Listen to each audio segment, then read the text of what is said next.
Okay. All right. What's up, y'all? It's me, it's your boy Asmongold, and today I've got a very special video for you guys. I'm joined today with Az from HeelvsBabyface and Bellular, or Mike from Bellulargaming, and we're going to be having a discussion today. And if you guys didn't know, there was recently an interview with Mammy Twinks. Is that the right one? I think that's it. And he was basically saying that he did an interview with Corey Stockton, and patch 6.2 was announced to probably most likely be the last patch of the entire expansion. And so But we're maybe going to be not. having yeah, exactly, maybe. And we're going to be having a discussion about that, and so I'm going to go ahead and introduce my guests here. First one is going to be Az from HeelvsBabyface. Hi, I'm just a very relaxed, chilled out YouTuber. Don't lie. Nothing stresses me. Yeah? Okay. And I'll have their, what do you call it, YouTube video links in the description if you guys want to check them out. And also, Mike from Bellular Gaming. Hey, I'm unlike Az. I'm literally rage incarnate. Yeah, just wild animal, wild beast. Well, anyway. Yeah, great to be here. Yeah. So first thing I want to start out is just to kind of get you guys' opinions on Warlords of Draenor so far in terms of like content, raid content, mostly patch 6.2, and how it's kind of changed the problems that WoD had from the start, or maybe not. And so what do you guys think about that? Patch 6.2, Warlords of Draenor so far, etc. See, Az, you want to start or? Yeah, because I think we all kind of come at it from slightly different angles. I think you're a hardcore raider, aren't you? Professional That's neckbeard. Yeah, professional neckbeard. Yeah. Bellular, you like a not casual. I think that's a bit of harsh casual raider kind of tag, but you do a decent bit. Do heroics. Down to normals now because the guild kind of dissolved for reasons we'll probably get it. Not dissolved, scaled down for reasons I'm sure we'll cover. Yeah. Done raiding this expansion, and now I've put it to one side, so I'm no longer raiding the expansion. So we kind of all come at this from interesting perspectives. Because when I was raiding in this expansion, the raiding was great.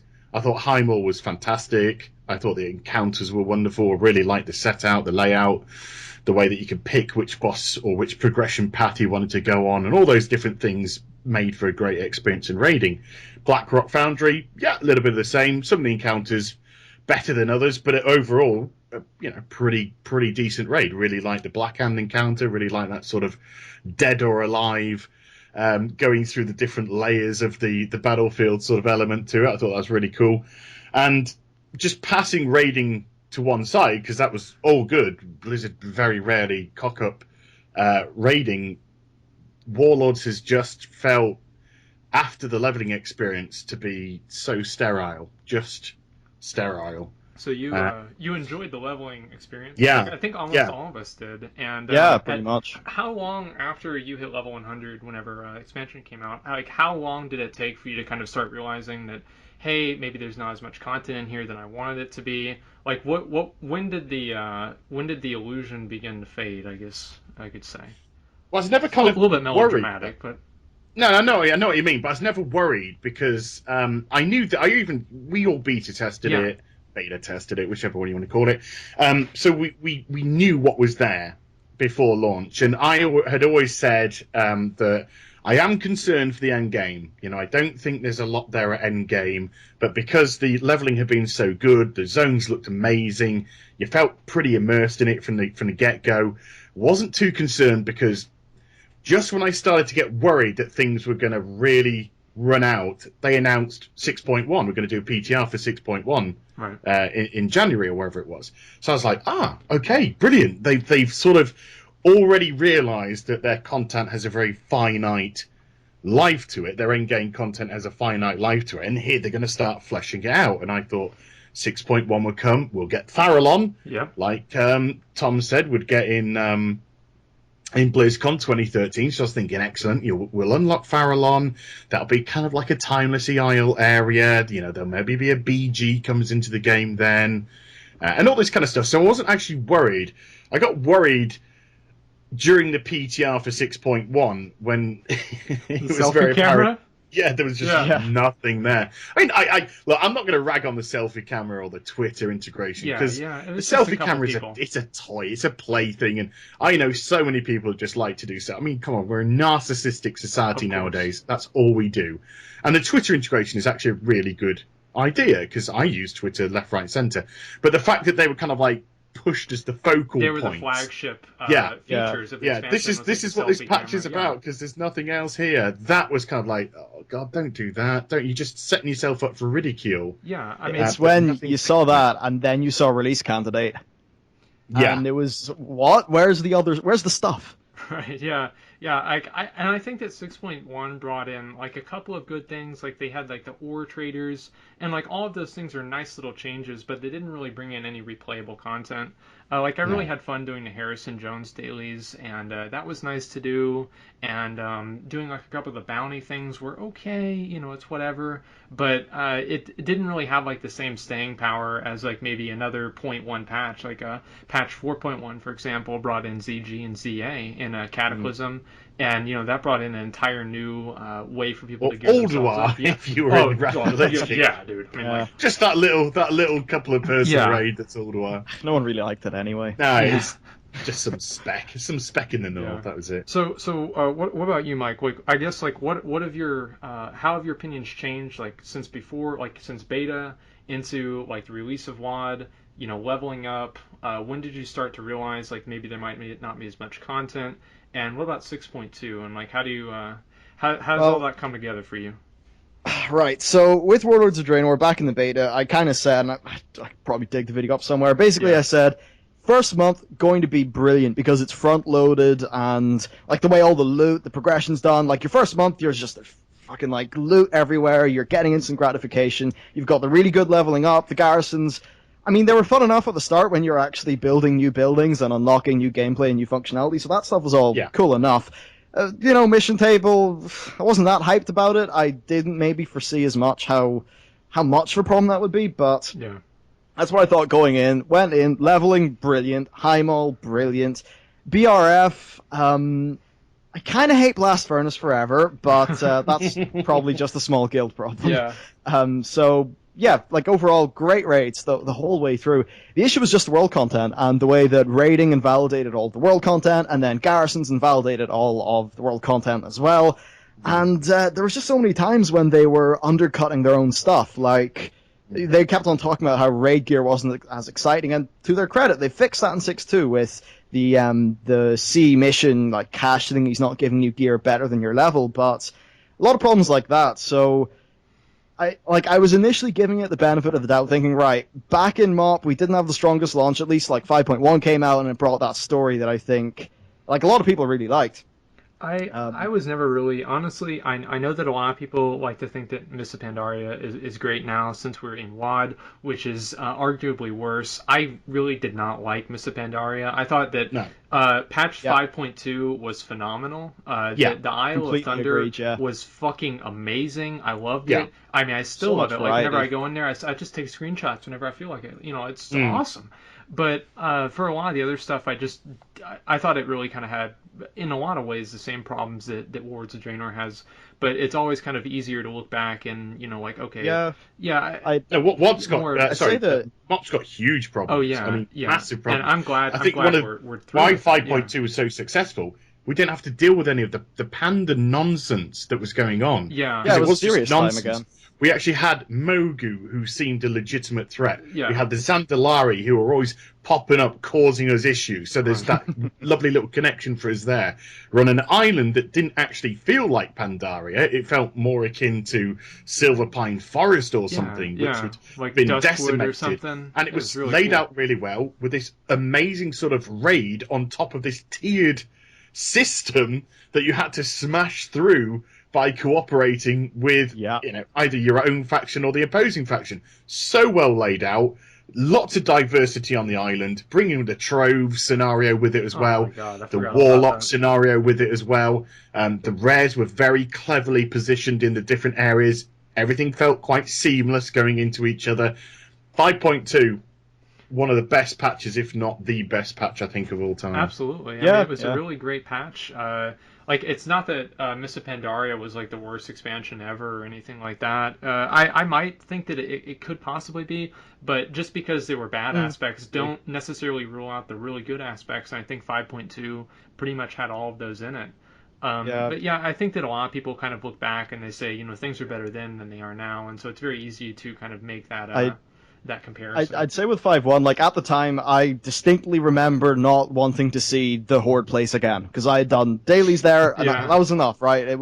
Came at a bad time, but I'd say what did well in 5-1 was that story is something you actually unlocked, so it felt like a reward. Whereas the Garrison campaign, it's just kind of handed out to you, and it's not really because they randomize it to try to make it feel more fun. Because as I'm sure you both know and agree, randomization it's just the funnest shit in the planet. Yeah, but because of that, babe. it's Variety. the story's really like disconnected and shit. So I think 5.1, like maybe the wrong time, but I'd say the story stuff it did was good. That's the Lions Landing domination point stuff was terrible. I mean, the daily stuff was yeah. I did awful. it like once. But the storyline Tied into a good great. story, and I think that's all I was doing it for. I just was desperate for that yellow exclamation mark to pop back up again. Yeah. And when it did, it was just like, oh, brilliant. And then one of the cool things is when you went into the revered portion to go through to exalted, there was like 4 or 5 different parts of the story in that alone. So you could even complete your dailies, do the story which you've already had given to you, complete that, and you might even be lucky to pop another part of the story there and then.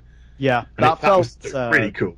That felt like a good reward to me, which I like. But like going back to the Warlords of Draenor stuff, I wanted that bit more content and drive to do, and I think in 6-1, at least having a garrison campaign would have been a pretty good start. And it's I'm gonna have to shut down my Audacity here. It's being weird. But anyway, I think like 6-1 just it failed to add more stuff into the world that I think really would have benefited the expansion at that time. I mean, I think Tanan maybe should have been 6-1 with some story content to tide us over. That probably would have worked out well.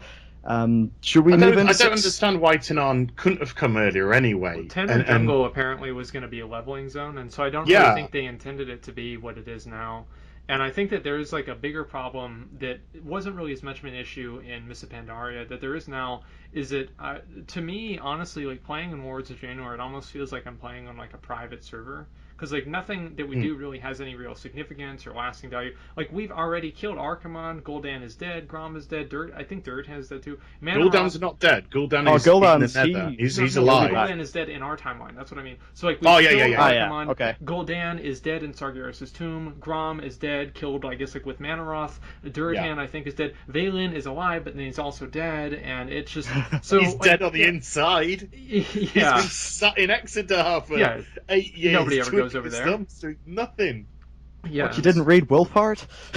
Yeah, the lore is just really kind of it seems very contrived, especially, and I know that like I don't really think that it was really that big of a deal that they didn't like kill Grom at the end of 6.2 or anything like that. I know some of you guys kind of I know Az like kind of was talking about how that was a little bit weird. I don't know. I mean, I could see it kind of. The thing with Grom though, there was he never at any single solitary point in the storyline regretted a thing. Well, I think that could also be a big shortcoming of the way the storytelling was told to begin with. Yeah, I think the narrative's been really poor. Yeah. If patch 6.1 had a long storyline like 5.1, which kind of explained what was going on to Gromash, because dude was being tortured, not a nice time. He just found out his son died, and just like everything. It was a big flip. It's not his son though. You know. Well, yeah, it's kind of his son from an alternate reality that doesn't actually happen. And it's a son that could have been, and it wasn't. And this is another thing.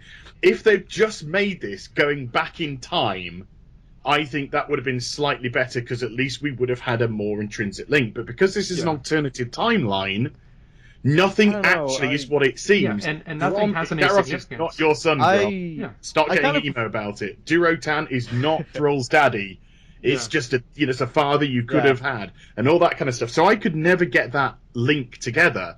In 6.1, the Garrison campaign should have focused on Grom and tried to at least portray him in a maybe sympathetic way, maybe make him have some doubts about the route he's taking.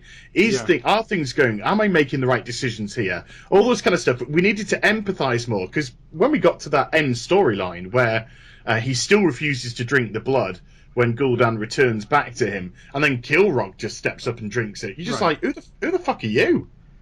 Kilrock's just like, I don't know, mate. I don't know. Yeah, who am I? That never really surprised me. That never really surprised me as much. Drink that. I'll do it. I'll do it because of Quid. I'll do it. Yeah. It's like there was no link. We had no. There's just no sort of link with us with any of these warlords. That's another thing. Is like, why are we out. killing? Why is Kargath in the arena of the ogres? And I know that this might somehow make sense in the lore, but just like myself, I pay attention to the lore a little bit. Why the fuck is Kargath the first boss in Hymal? Like, why is he fighting for Imperator Margok when we just got done watching a video of, I guess maybe Imperator Why Margok? did we kill the Lich King in a dungeon? Yeah, well, no, Yeah. we didn't kill him in a dungeon, did we? Yeah, Nazul. Ner'zhul became the Oh, that one. Yeah, that was really dumb too. He's that the was, Lich King. He's the guy that blew up Draenor, killed him in a Favorite dungeon. dungeon. I thought you were talking about all Halls of expecting him Reflection. to come back for the raid. It's like, no, the guy's dead. He's actually. bugs Yeah, out that of was one really house. disappointing. Like Ner'zhul was like always my favorite of all of them because of just like kind of how mysterious he was, and it's like, hey, he's dead, and then that's it. You know, I didn't really know what to make of that. I thought he'd come back, or kill Jaden would like resurrect him or something like that. It's like that would be some cool shit. But it seems like there isn't really a whole lot like to the story, and like Grom hasn't really had a lot of like characterization. And another thing is like with what's his name? Not Grom, but his son Garrosh. Garrosh hasn't really had it hasn't really been fleshed out as much as a character, and it's like whenever like I saw the original cutscene for Warlords of Draenor, like Garrosh, he pulls off the hood, he's like, times change, and like that was a clever thing to say, and he wasn't like just this pissed off like guy that's just always mad all the time. And so I was like, finally, we'll have some real characterization of this guy, and this is going to be badass. He's going to go, back in time with his like, dad that could have been, pretend dad, whatever, and they're going to be kicking ass. And then surprise, we go into Tannin Jungle, and 30 minutes into the game, we break the Dark Portal. The Dark Portal is destroyed in 30 minutes. Yeah. That seems a little bit. That's That's ridiculous. But that was meant to get. I mean, I understand that because that was meant to give us the feeling of trapped. That was meant to give us the feeling of we are cut really off because from I could hearth back at that point, back to Stormwind. Oh no, Yeah. Well, I think the lore behind it. Blizzard tried to explain the lore behind it, and they were saying returning to Azeroth is very difficult now for mages to open up a like singular portal. We have to stop thinking in terms of everybody running into the Stormwind portal. We had to think of it in terms of they managed to get this portal open for us for a short period of time. Of course, that's why we don't have a full set of portals in Storm Shield. It's a fantasy game. We've got to be a suspension of disbelief.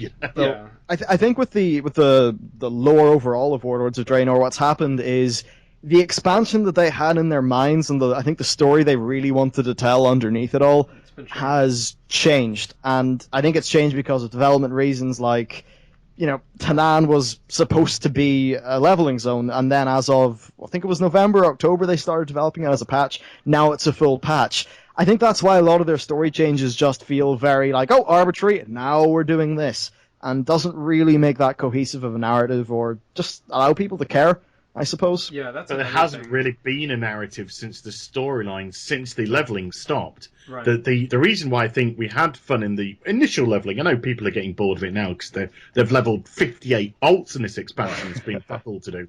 But when we first got there was a great little narrative that flowed through each zone.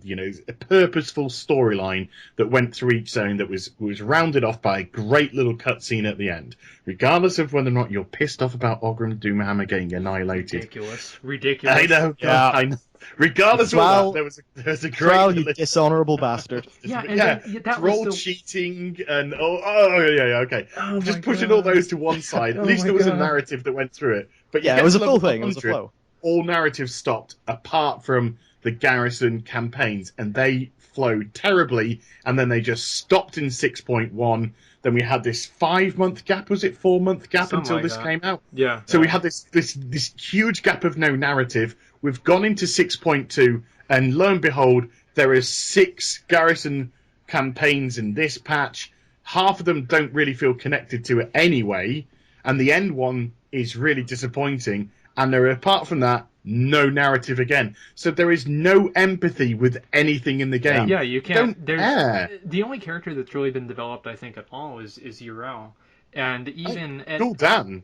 Yeah, they're the two big ones. Gul'dan is just a badass. Like Gul'dan is awesome. Yeah, but I can get behind him. Yrel has also gotten a lot of like you see her, like you save her out of this cave, and now she's like an Exarch, and she's like leading the fight against like Archimonde. Like that's really cool. But outside of her, like Marad just like got kind of built up a little bit, and then he got killed. And we sang Doomhammer, and then like the rest of the characters don't really have a lot of development at all. And so whenever they got killed, I was just like, well, that's what Another happened. one There they go. dust. That's how it goes. It's like I even felt Another kind of warlord bad. bites the dust. I thought that Garrosh killed Terranzu, in the 5.4 cinematic. I was like, damn, that kind of sucks, because I've been dealing with this guy for like over a year now. But the thing with Garrosh is when Thrall cheated to beat him, right. Everything Garrosh was saying was fucking true. Yeah, you fucking dumped this shit on me. You caused all these problems, and then you went, "Oh, I'm going to be a fucking hippie in the middle of nowhere." That's the real I had to thing. pick up your pieces. I did what I could, and he knew what Garrosh was like. Yeah. And it was, Thrall had a lot to answer for what happened to the Horde, and then he's just like, "Fuck you, I'm cheating." He's the Mary Sue. He's the Wesley Crusher. Yeah, he's got a lot of plot armor. Like, I mean, if this was Game of Thrones, like I think both of you guys know Garrosh would have killed him, and it would have been so much better. Oh my god, that's what I really wanted to see happen. It's like stuck his fingers in his eye sockets and killed him, and it's like, okay, now there's some real fucking peril. We've had the hero of the Horde from Warcraft 3 has actually been killed, and we're in this faraway world. I mean, like, okay, now it's real now. But that never happened. That would have made people want to kill Garrosh. Exactly. Like, the guy they had played as in Warcraft 3, who they followed in World... Yeah, totally. Yeah, and like, now people hate Thrall. And, like, Thrall was always, like, one of my favorite characters. And they've kind of changed, like, Thrall's personality. Because he's always been more of a pacifist than, like, somebody like Garrosh or Grom. But I think that, like... The one thing that really was interesting about Garrosh's storyline and like kind of like the way that I guess like the political atmosphere of WoW has changed is that if Garrosh was the war chief in like Warcraft 2 or Warcraft 3 times, like he would be this great amazing hero. And because he's not in his time. Yeah. This is a guy that, like, sure, he was a bit brash, he was a dick, he was headstrong, but this is a guy that under the right tutelage, that if he had Thrall actually on his right shoulder, and if he had, Starfang on his left shoulder, then they would have turned this guy into an absolute epic warlord. Well, he was in Northrend. He led the the Warsong offensive.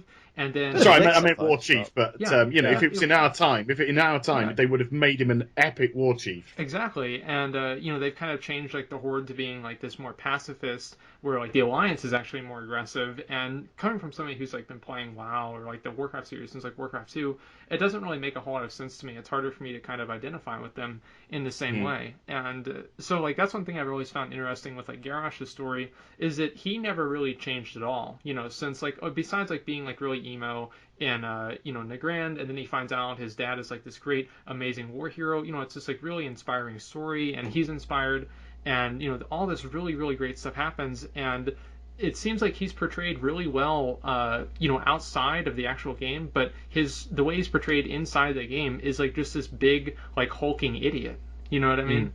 And that I really didn't like that. Like Garrosh is probably one of my favorite characters in the entire storyline. And to see that happen and then to just get killed by, a guy who cheats and then everybody pats him on the fucking back. What is this? It was just really disappointing. And so I do want to ask, like, what were your first impressions whenever you found out that patch 6.2 is probably going to be the last content patch for Warlords of Draenor?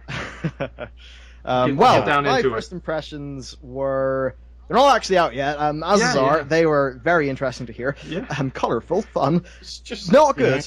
I think it represents a very worrying value proposition to the people who actually pay for this game, because you're looking at expansion that's $10, £10, whatever more, the price increase in a bunch of regions, and, Corey Stockton may say that it's got two big patches, but like no one thinks. Ian Hazacostas doesn't even think 6.1 is a big patch. So it's a one patch, one other raid tier expansion for more money, with another sort of expansion, perhaps by the looks of things, coming out quicker to grab even more money off people. And that's a bit worrying. I also think Draenor itself, absolute wasted opportunity. Our shipyard could have been going around visiting islands, things like that. Just something we both really like the idea up whale of, and sharks. also, Yeah. yeah.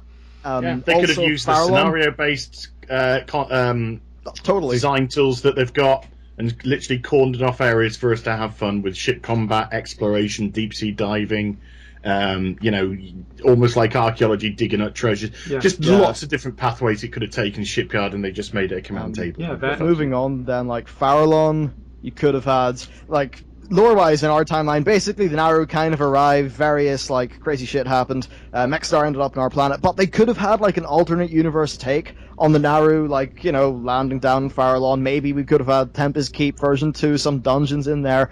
So I was really hyped for the idea of that, of some Legion shit going on, which I suppose did happen, maybe in not the most satisfying way, but, it just felt like an expansion that maybe had a lot of potential in terms of its setting, was being just kind of lopped off, and sort of, it's like they're going to hush it away into the cupboard and move on to something else. And do you really think that's a bad thing? Though, I mean, like, because this expansion has been, it has had a lot of, like, really bad problems, like, fundamental problems, like, with the garrison, and just with the shipyard now, and just, like, a lot of other things, like the Apexis crystals, like, still people don't like them, even though they kind of revamped the system, people still don't like them because they have the same name. I think that's part of it, and then, I mean, I think that there are valid reasons not to like them as well, but do you really think that it would be a bad thing for them to kind of just, like, as quickly as possible move on to the next expansion and put this one behind us?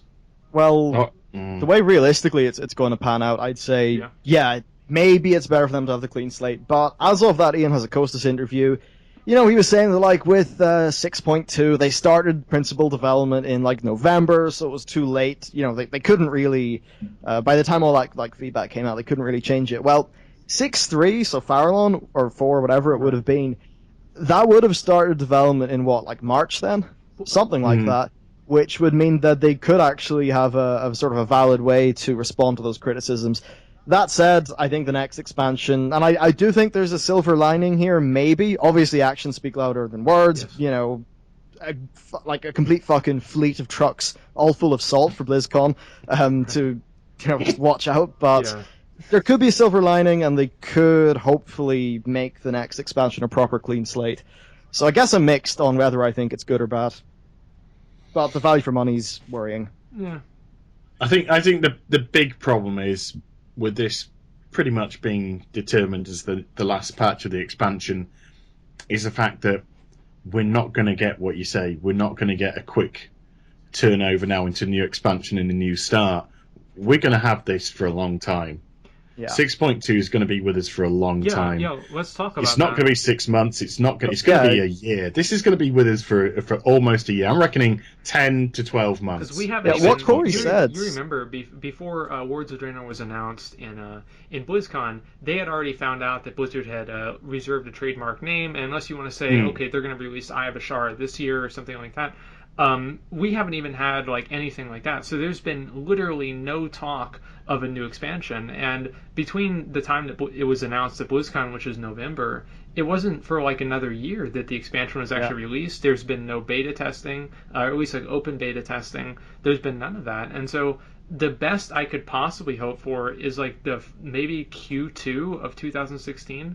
Like honestly, like if the best thing possible happened, it would be that Blizzard would announce a new expansion in a few weeks. You know what I mean? Within a couple of months. Gamescom. And then, have BlizzCon be the, them finalizing and telling us, okay, this is what's going to happen. And then the expansion comes out like maybe a few weeks after BlizzCon, just to really, really hype it up. Like if I was Blizzard and that was my plan, I would be very happy. But I don't really know if that's what's happening because it seems like there's so much... I don't even think the format of this expansion has worked. This 2-patch, essentially 1-patch expansion hasn't worked. It hasn't. I think a 2-year expansion lifetime there's nothing wrong with that. Well, no, there's nothing wrong with that. Exactly. As long as it's supported, properly throughout the course of its life. Because that I haven't. If they were going to say to me, right, we're now banging out yearly expansions, it would turn me off the game because I think, what is the point of even getting invested in the expansion? Up, and then by it's the time going to be over before we know it. I'm not going to really connect with anything. I'm not going to, it's just going to be like, oh, quick level up, a couple of raids, right, wait, more content, let's do content, done, wait, next expansion comes out. Right. It's nothing. It's going to be like that. It's not going to feel as if anything's flowing or linking with each other. There's nothing wrong with the format that they've had. The problem that we've always had is the support of the expansions and the huge long gap between the last patch. It's always the last patch. Like, One question for you both: if Mists of Pandaria had ended 7 months after patch 5.4, what would you have thought of the expansion then? Because I think the 14-month Siege of Orgrimmar, that was the biggest issue with MoP. As well as personally the theme, it just did not gel with me at all. But that notwithstanding, if Mists was, it had its fast patch cycle, 7 months for the final one, boom, we're into Warlords. How do you think that would have panned out? I don't think that I would have really had any different opinion on it, honestly. I didn't really like the whole theme of it. I thought it was it just came out of nowhere. But I think that Mists of Pandaria, whenever we're going to look back at Mists of Pandaria, it introduced a lot of really fundamental things that are in the game now. And so we're talking about scenarios. They're not in the game right now, but there might be next expansion. And they also introduced item level upgrades, which is really disappointing that they got rid of that. And a lot of other things like that. They really kind of emphasize phasing and Warforged. Yeah, Warforged gear. Which the item level hate. upgrade was brought in as a way to say we've got no content. Well, see, I didn't mind. We're trying to increase. You mean in 5.1? Yeah, the 5.1. I really didn't mind having the item level upgrades because it allowed people to consistently gear their characters up. Right now, after you do your raid, you have really no other way to increase your character's power or anything like that. And so, whereas before you used to be able to buy get Valor points and then buy upgrades and do other things similar to that, like in Burning Crusade and Wrath of the Lich King, you had badges, and so you could farm badges and maybe get a pair of bracers or something like that for your raiding set. But now there's really nothing you can do to advance yourself in raiding outside of raiding. Do you see what I'm saying? Yeah. Perhaps if bosses would drop an actual Warforged token, the gear was just fixed, no Warforged, but maybe, you could get a Warforged token, hand that off to the rest of the raid, and at least it would mean that, when I'm here, running the first few bosses of Hellfire Citadel again, there's, a motivation there. Yeah, I really have disliked, I guess, what you could call, the Diabolification of the gear. Yeah. So now we have, 3 different things, well, 4 if you count, the actual item dropping, but 3 different things that all have to happen at the same time for an item to really be perfect. And so it has to have a tertiary stat, and then if you really want to get into that, speed or leech are significantly better than indestructible or avoidance. And then you're looking at, having a socket, and then also being Warforged. And so nobody can realistically ever expect to get best in slot gear. And that idea, because at least in Siege of Orgrimmar, I actually did get full Mythic Warforged gear, and it was awesome, and I could finally get it. But I would probably have to do Mythic Blackrock Foundry for 5 years in order to get full Mythic Warforged gear with a socket, and that's probably not even with tertiary stats, just because of the odds of all of those 3 things happening at the same time. It's just there's no end to the treadmill, and that's something that's really kind of bothered me too. Is because there's a big profession problem as well, though. To be honest with you, I think it kind of leaks into that. That's the thing, is I think that the professions could really play a really big part in, maybe jewel crafters could add sockets to the gear, blacksmiths could warforge the gear, and maybe jewel crafters are on the streets of Stormwind at the minute begging for copper. Oh, not anymore. Epic gems. Epic gems. Well, no, have you seen the hoop? Yeah, but the hoops that they've got to jump through to get them, it's crazy. Well, I don't really, or if they do, they are rolling in it. Yeah, I really don't mind that. At least it's gameplay that unlocks it. Yeah. I'd say that much. That's really yeah. Because one of them you have to beat something in a Brawlers Guild. Another one you have to go into Hellfire Citadel and defeat Iskar. And so there's a lot of different parts in the game that you have to kind of all pull together to really get the most out of your profession, and I think that that's really great. It'd be great if every profession had that, though. It really it's just this is just one profession which has been underutilized the whole expansion, and if you want to get with a parity with other professions, we're going to make you jump through all these hoops. Yeah. Now, yes, the content aspect of it is cool, but the logic behind it is dumb. No, I think the logic might be that maybe in the next expansion we'll see that as a blueprint for the way that some other professions work. Really, and I think that could end up being positive, because it would mean if you're a crafter that you've kind of got a progression that you do that takes time, takes effort, takes gameplay. If someone can make you an epic gem, they're a real fucking jewel crafter. They're not messing around. Yeah. Right. No, that bit I'm cool with because I play a lot of Final Fantasy 14, and the crafting in that game is insane. Well, you guys As layer of depth. did both of you But guys it's just play in vanilla?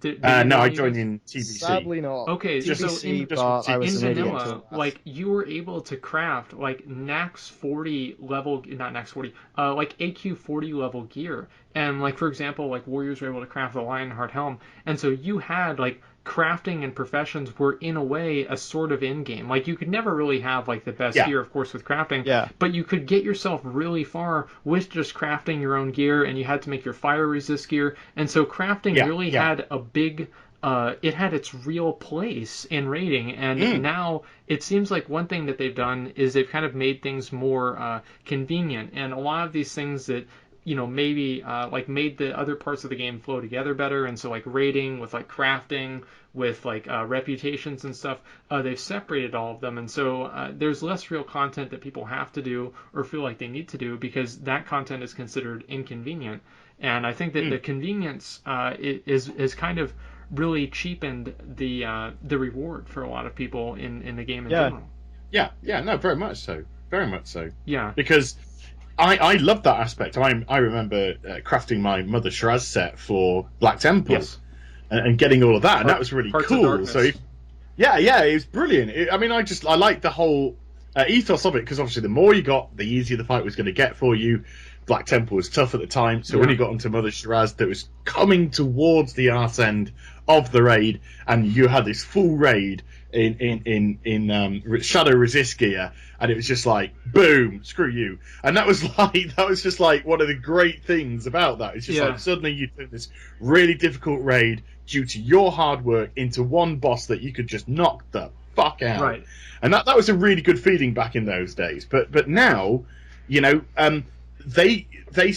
don't want that, because if Joe Public joins tomorrow, who works a 45-hour week and has a wife and has a kid and wants to come onto WoW for 5 minutes to put some people in the command table and send them on their way, he can't do that.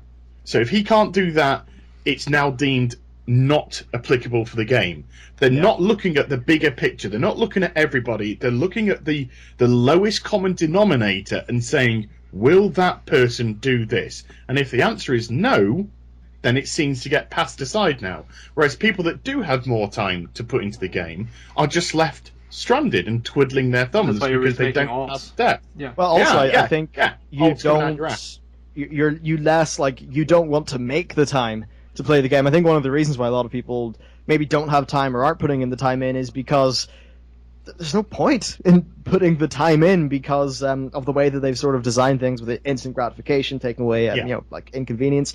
Like a example, totally different game, but back in RuneScape, right? Going around, mining all of your coal, mining your iron, making steel, turning that into arrows. That was inconvenient as shit, but when you went and sold that manually to another player, it felt great because you'd really put in the effort. Yeah, it's your work has come to fruition. And, Yeah, I think like the idea that the social aspect of the game is a bit of an inconvenience, and so they've created like all of these other ways to kind of circumvent that social experience. And so you have like LFR where you don't really have to communicate with people, Dungeon Finder where you don't really have to communicate with people, and all of these other things that basically facilitate not having to interact with other players. And so I think that it's like back in Burning Crusade and Wrath of the Lich King, like I played all the way through ICC, and it did last for a really long time. But the reason I never really got bored with it is because I was playing with people that I enjoyed playing with. And whenever they don't really kind of create these incentives to interact with those other players, then what is really going to keep somebody to keep just doing ICC every single week? I don't really think that there's as much of an incentive for that if there aren't other players that, they can be doing it with their friends. That's really what I enjoyed, is playing with my friends. And while some people might not enjoy that, I would even argue that, like part of the MMO genre is having to rely on and having to, deal with other people. And the idea that that's kind of an inconvenience or something that can be circumvented has, I think, really kind of taken a lot away from the game. Yeah, it's just like the way crafting those arrows in RuneScape. Yeah, it was inconvenient, but it felt great. Putting the effort into finding a few people, getting something together, maybe you talk to them afterwards, like that feels good. And to their credit, I would say the Mythic Dungeons are getting a little... Like, I don't think they're going to result in that many lasting friendships, but I still find myself communicating a lot more inside the Mythic Dungeon groups I saw and things like that, which is a plus. One guy, this is really funny. One guy accidentally PM'd me and thanking me for doing Iron Docks with him, and he didn't really know like that I made YouTube videos or anything like that. And so we had a conversation, and I told him that I'd bring him back McDonald's or something like that, and he makes a post on Reddit about it. And so I think that there is, well, what that really indicates, so, is that there is an effort being made of people communicating, and that was really what it was about back then, because it's like you'd go through shit tank after shit tank after shit tank and shit healer, and you finally find a really good guy, and you're like, this guy is going to be my best friend. And like, so you talk to him, and you know, you make friends with this person, and you know, that's how the friendships are made. And whenever content is difficult enough, then that's really what facilitates those interactions, because without the content being difficult enough, there's not really as much incentive to create those relationships. Yeah, and people, like, they generally do the most efficient thing, which right now for early gearing, it means like people are just, they run through their LFRs, they kind of do the simple things, and often they are the things which, because they're designed to be quick and convenient for people who don't have a great amount of time, they're the most efficient.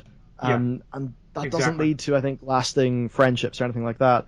Another social thing... You don't have to talk when you're just going on a sightseeing tour, which is what the dungeons are nowadays, which is what LFR is nowadays, which is what time walking is. These are literally switch your brain off group contents. So why would I speak to my tank or healer or additional DPSs unless I just wanted some chit chat? There's absolutely no need to communicate with these people whatsoever. You turn off, you just throw your AoE on the floor, stuff dies. Have I got any loot? No. It's just like playing a fruit machine. It's just like go from boss to boss, just pull the handle. Have I got anything? No.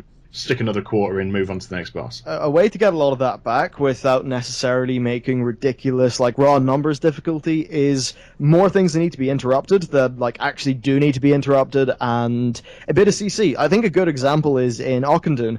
That's the one dungeon where I see people talking to each other the most, because, like, way back at the start of the expansion, you had to interrupt those darn imps. Yeah, and the chaos kill mechanic. Having more stuff like that actually I love a kill mechanic. Dangerous. Add a kill mechanic into a fight. I'd say dangerous mechanics that, like, they're easily avoidable if you put in the effort, if you say, hey, you, interrupt that shit. Well, one thing that I think that they've really done is they've created an atmosphere where people are rewarded for bad play or bad performance and even non-performance. And so in LFR and in like Dungeon Finder and stuff like that, you're not rewarded with gear. You're just awarded gear. Like, there's no reward.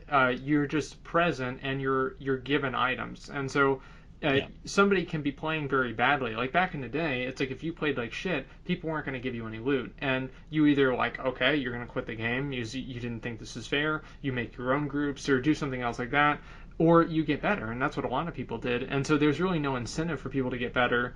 And so you have somebody who's been basically trained and rewarded for whatever kind of play that they're doing all the way up to level 100, and then finally they get an LFR. Again, it's just reward for non-performance. Like, you can be AFK in LFR and still get gear, and you finally get into a normal mode group with like other players that have to rely on you and you have to rely on them, and they automatically get rid of you because you've been rewarded and trained, and I guess reinforced. This bad behavior has been reinforced all the way through, and so you finally get into there, and it's not like it's like a glass ceiling that you just can't really break through. I don't think those people can really be blamed for that either, because what do they know? I think at the end of the day, it's Blizzard's. They've socially engineered it in such a way that happens. Back in Wrath, I was an absolute fucking idiot. Okay, mainly in TBC, fucking idiot. Did not know what the hell was going on. In Wrath, I hardly went into that not really knowing what the deal was with tanking. I died for like a week. I probably inflicted like just a terrible time to other people. But what I learned from that is, shit, I better learn how to tank. And you all know what those like Wrath heroics were like. They were not that insane at all. But whatever the way it was set up, it meant that I was forced to learn if I wanted to get on anywhere else. And lo and behold, by the end, I was raiding heroic ICC. Yeah. Well, not heroic. What was it? No, I started off as a 10 and dabbling. I think we killed like the third heroic, but still. One of the greatest things of my WoW experience was the fact that I was a complete window licker when I started playing the game. We all were. Yeah, I just had, I was just kind of like going through. It took me ages to level up because I was just sort of didn't know how to do stuff, didn't even know how to send my pet in to attack stuff. Yeah. I just thought it happened automatically. I was just, I had people shouting at me, "Tell it to attack it." I don't know, where fucking will you stop shouting at me? Yeah. And it just went through this whole. And if we got to level 70 by not doing I don't think I did a single. Well, I think I did like one dungeon. Didn't join a guild. None of that at all. So I managed to somehow hit level 70. And it was just like, I ended up just talking to somebody about how they look really cool in their T5 gear, I think. No, yeah, T5 gear, their Warlock T5 and all this kind of stuff. And we just ended up having a conversation. Yeah. And, they were sort of like asking me when I started playing and da-da-da. And they just like took me under their wing. And this was like one of the biggest guilds on the server at the time. Just went, hey, would you like to join our guild?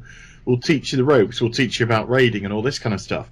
So I did, and I joined them, and they talked to me. And there were some, they used to have like the class leaders and all that kind of jazz. Like individual channels. Yeah. And you'd talk to your class leader, and he'd tell you about how to do Warlock, and they taught me how to utilize gear and what gear and crafting and how important it was then, because you have your shadow set crafted and you have your fire set crafted, and I wanted to be a destruction lock back in those days, so I actually went fire instead of shadow, which was quite different. I learned all these different things, and then they took me to Gruul's Lair, which was like the trainer wheels raid at the time. Yeah. And it was just this massive, wonderful learning social experience, which I developed as a character. Now, don't need that. Log in, go in LFR, have some free shit. Yeah. And you wonder why the game's kind of regressing so much. Yeah. And you wonder why there's so much bad sort of blood between players, because nobody's actually socially interacting anymore unless you are physically in a guild. And normally guilds are either just leveling guilds or raid guilds. It doesn't just seem to be standard guilds anymore. What also seems like the newer players don't really understand that. Like, a lot of the people who I have applied to my guild are people who have raided since like Wrath of the Lich King or before then. I don't really very often get people who are new players like looking to get into the raiding scene, because I don't really think that Blizzard has really created an environment where it's easy for that person to move up, and it's never really been easy. But there's been a process, whereas like now, as I said, like you can do whatever you want, and you can kill the last boss in the game. In a few months it'll be Archimon. You'll be able to kill Archimon jumping around in circles, hitting one button, and you do that in a normal mode dungeon or a mythic dungeon or a normal mode raid, and they're just going to kick you out before the trash is done. And so it's like, what is this person like? Wait, I was doing fine in LFR, and it's just there's not really a And players used to kind of give each other that tutorial, and I kind of had the same experience that Az did. With like, I originally started when I was like 16, and I through like a PvP, like an arena team, I got into the best guild on the entire server. And like that was like a huge ego boost for me. I mean, like imagine like you're fucking 16 years old, this stupid ass high school kid. Now you're in the best guild in the entire server. Like that's a really big deal, especially for a kid. And that meant a lot to me. And I was in that guild until I died. And so those kind of experiences, like that's what I'm going to remember. Like, sorry for your loss. I misheard that completely. It's I heard I was in the guild until I died. Oh no! Yeah. No, I said it died. Yeah, that's what I said. It died. Yeah. No, I'm just fine. He's speaking to I'm his fine. ghost. Yeah. That's it, guys. The guise is up. Yeah. Yeah. Yeah. The truth's out now. You're actually supernatural. Yeah, and so like I had this really great experience, and like kind of like growing up and like doing that stuff with those people, and I'm worried that the people the 16-year-old 14-year-old neckbeards of today are not going to have that same experience that I had. And that's what really, like, at 10 years after I quit playing the game, like whenever I'm like 50 years old, I'm still going to remember like the way that made me feel. And like way after I remember how cool it was to kill Blackhand for the first time. It was just kind of the way that it made you feel interacting with those people, and that aspiration. And that might not really be for everybody, but I don't really think anybody's getting that now. Yeah, I think what's sort of happened is, to a lot of players, they don't have that wider context of kind of the idea of raiding. So when they look at raids in the game and they say, right, well, there's all these things that are really hard to do, but Hellfire Citadel, because to them it's not like Hellfire Citadel normal. I'm not speaking for people, but I'm kind of, I A guess buddy of nearly mine that. had that To happen. them, like Hellfire Citadel is Hellfire Yeah. Citadel. I've now been through Hellfire Citadel. Whereas back Yeah. moving into Wrath, I was in a situation where Guild had disbanded, but I didn't care. New expansion, off the boat in Borean, having fun. Hit level 100, and I heard about this place called Nax Ramus. Now, Nax was easy as shit, and I couldn't even find groups that pugged it. It was weird until quite a bit after, but still, it was that lofty thing that I couldn't just do. And I would need to sort of progress, get better to be able to do that. Whereas now it's like, yeah, I did Hellfire Citadel, yeah, I did Blackrock Foundry. That's that then. Yeah, a lot of people don't really What's the deal? understand like the whole difficulties and like so like my buddy he came back to WoW like he played like back in 2006 with me and like we played all the way up until Cataclysm and whenever they introduced LFR and he just killed Deathwing in like 1 week with LFR he pretty much just quit right after that happened because he had in his mind beat the game, and Yeah. that I think that's the case with a lot of people, and I think that honestly, like we could go on for hours about the reward structure in this game, and honestly, like maybe we could do that in another video. But I do kind of want to Yeah. talk a little bit about. So now that they've announced that this is probably going to be the last expansion or patch in the expansion, when's the earliest that you guys really realistically think that we can see maybe an expansion announcement, but more importantly, an expansion release? Okay, so earliest possible, I'd say, would be a announcement at Gamescom, which Blizzard, they go to. Things happen there.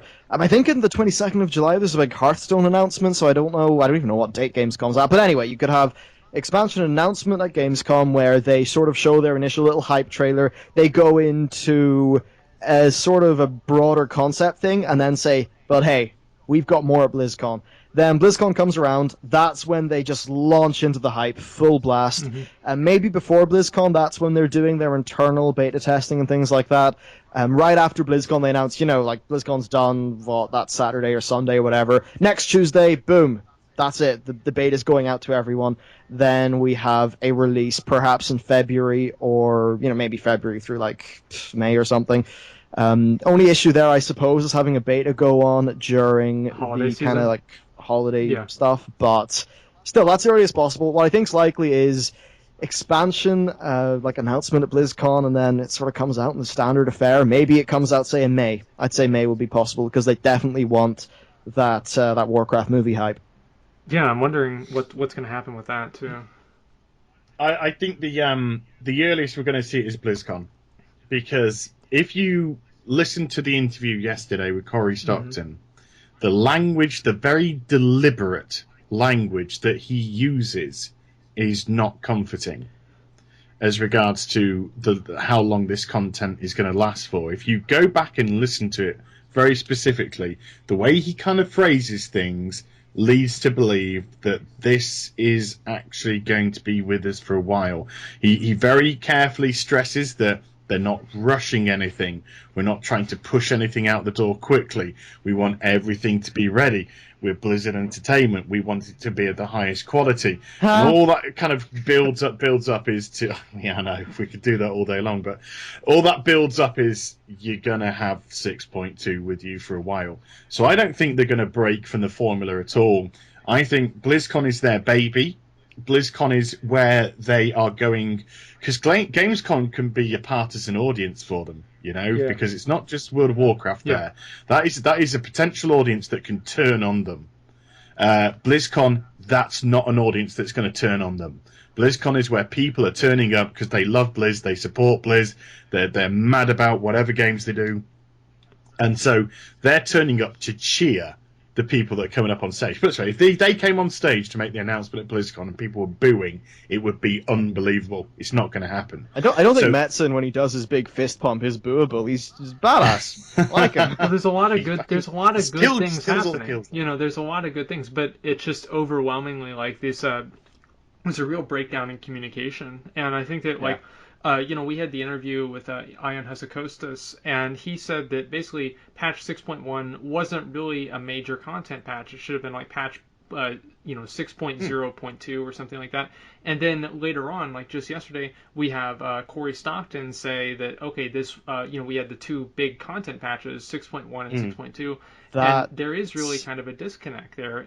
But I think there's a disconnect in Blizzard. I think that there is something wrong in the World of Warcraft team right now. What is going on? Something massive. I'm not wanting to push this on any of the workers, any of the grunts there, and I say grunts with love and affection, because the work that they're putting in, the art department, they must be exhausted, the amount of effort, the way that they've tweaked not just this world, but the characters, the new creatures, new mobs, the environments, the whole job lot. The dungeons look great, the raids look great. They must be slogged to the bone. There is something intrinsically wrong in this management structure, and I don't know if they're being held back by Activision, where Activision are giving them very specific guidelines which they have to follow, which is stifling their creative ability. Possibility. Or whether or not there is something going on in the company that we just don't know about, and it is literally internal to Blizzard Entertainment and the World of Warcraft team. But for Ian to come out with what was a very honest interview. It was, I actually got one of the few times we'd actually heard some one of the few times where I actually felt as if they'd just sat down in front of me and just said, look, we've made some fucking mistakes. Right. We've made some missteps in this expansion. And they came out without having to directly say, we're sorry. They did admit that wasn't the best we could have done. We could have done that better, yada, yada, yada, yada, yada. And it literally undermines all of that to have such a stupid, callous thing said a couple of weeks later. That honest interview we gave a couple of weeks ago? Yeah, well, tell you what, fuck that. We're back to rhetoric again. We're back to bullshitting again. We're back to standard fare. We're back to evasive questions. We're back to evasive answers, and we're back to half truths. It's just as if somebody said they're sorry for doing something, and then a couple of weeks later they go and do it again. Right. They just do it again. They're not really sorry at all. So it kind of undermines what Ian was saying. And I don't know if Corey's briefed before he goes out, or he has to follow some sort of script to go out. But it's just a ridiculous thing to say. From what I gather, they do go into most of the interviews and things like that with rough talking. Just the sort of rough outlines, kind of prearranged, not prearranged, but. They know what the crack is. They'll know the questions. They'll know what questions are coming. Yeah, I'd say what would maybe put me off. Yeah, go ahead. What put me off a little bit about the interview was he said the whole two big patch thing, and this is something we sort of talked about before we recorded. But yeah, it could be human error that he said that, but.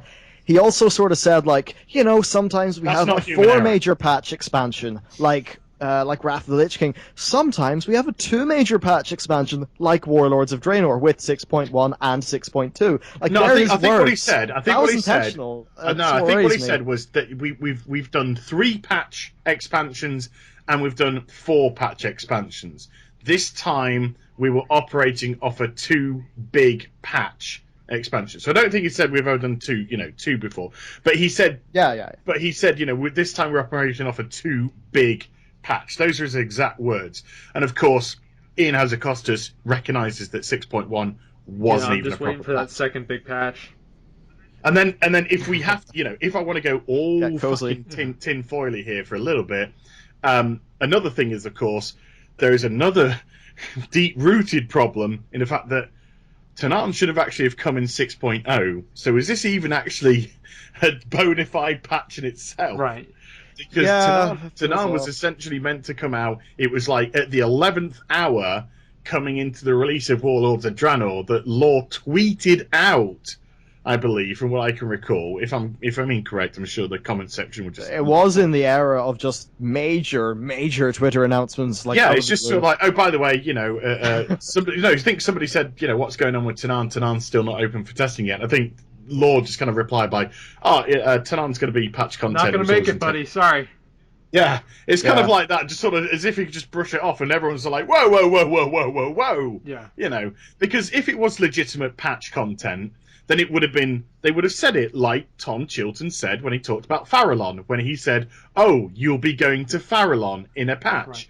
You know, the way that they explained things, they would have gone, yeah, you've got your first 6 zones, and it's all going to come down to you know, Hellfire, Citadel, in Tanaan Jungle. But, you know, Tanaan Jungle will be coming in itself in a patch. They would have just thrown that line in. There would have been no reason for them not to, because the announcement of Warlords was huge. You know, people loved the idea. They were excited by the idea. Dude. It was amazing. Yeah. And so there would be cool. no reason to hide that. None. Because, you know, we're announcing Farallon's a patch. They would have just said Tanaan Jungle's a patch. But no, it didn't quite come out that way.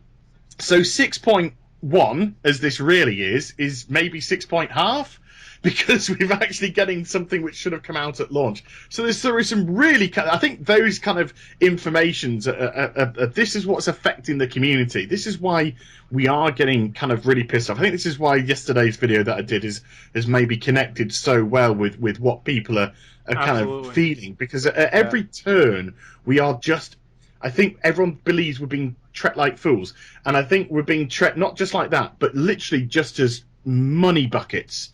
As buckets of cash for Blizzard to literally stick in. I was discussing this with somebody else, and that it seems like I'm being treated, not I mean, like all of us, like us as players, we're being treated as customers instead of as players, and like that transition I've not enjoyed that at all, and I think a lot of other people haven't either. Yeah. And a lot of this Warlords of Draenor problems, like especially like with flying, like the main problem that I had with flying, and also with like Farallon and like all this other stuff, is that there's always like what you're saying, like this double talk and like rhetoric. It might be in the game, it might not be in the game, and so there's never really any definitive answers. And like the whole communication process, like Ghostcrawler had, you know, it seemed like we had a much better direct line to communicate with the developers.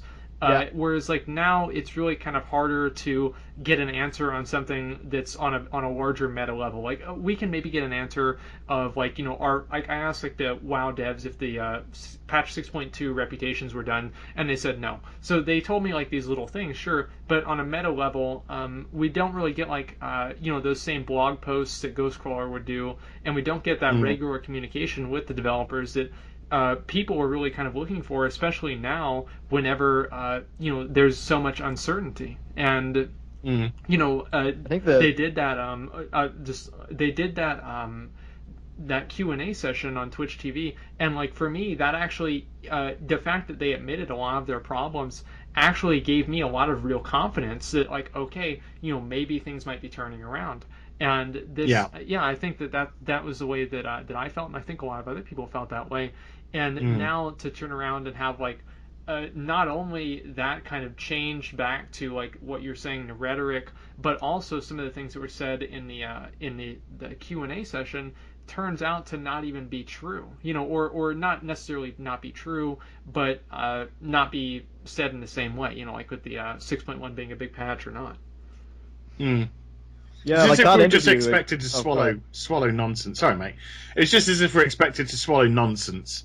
Again, it's just saying, right, you've had your truth. Now, can we just get back to the non-reality of the situation, please? Yeah. As if we're meant to go back to being ignorant and stupid and sucking up everything that they said. They just undid that great interview by these essential propaganda fan site chats, because that's what they are. They're just there to promote 6.2, really.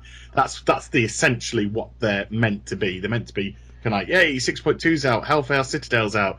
You know, that's what they're trying to kind of convey information-wise to people who this 3 million demographic that have left the World of Warcraft, and try and tease them to come back, and it just comes across as so trite. I've had a lot of friends that have come back for 6.2. I've been enjoying 6.2 so far, and the real question that I have is the longevity of it. And sorry, Mike, we've cut you off 3 times in a row. What were you gonna say, man?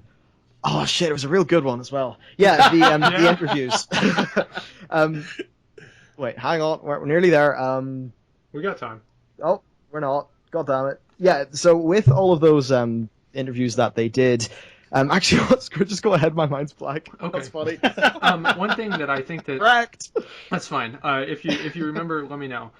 one thing that I really hope that Blizzard learns from this is, like, I mean, really more than anything, is to be, like, more careful, like, putting resources into something that's really not even going to make it into the game. So, like, you know, how Caribou and Bladespire, they were going to be the capital cities. And so Yeah. whenever that was announced, there was probably work being done to create them as a capital city. And so because they weren't put in as a capital city, that work was effectively wasted. But the idea, the reason for taking them out was But stupid. regardless if it was if Oh, it really? was stupid or not, Yeah. but regardless of that, the work that they put into that was just it's deleted. It just doesn't matter, and even more so with Pharaoh, because at least Caribou and Bladespire exist. Like, you guys remember, like, y'all were in Alpha, right?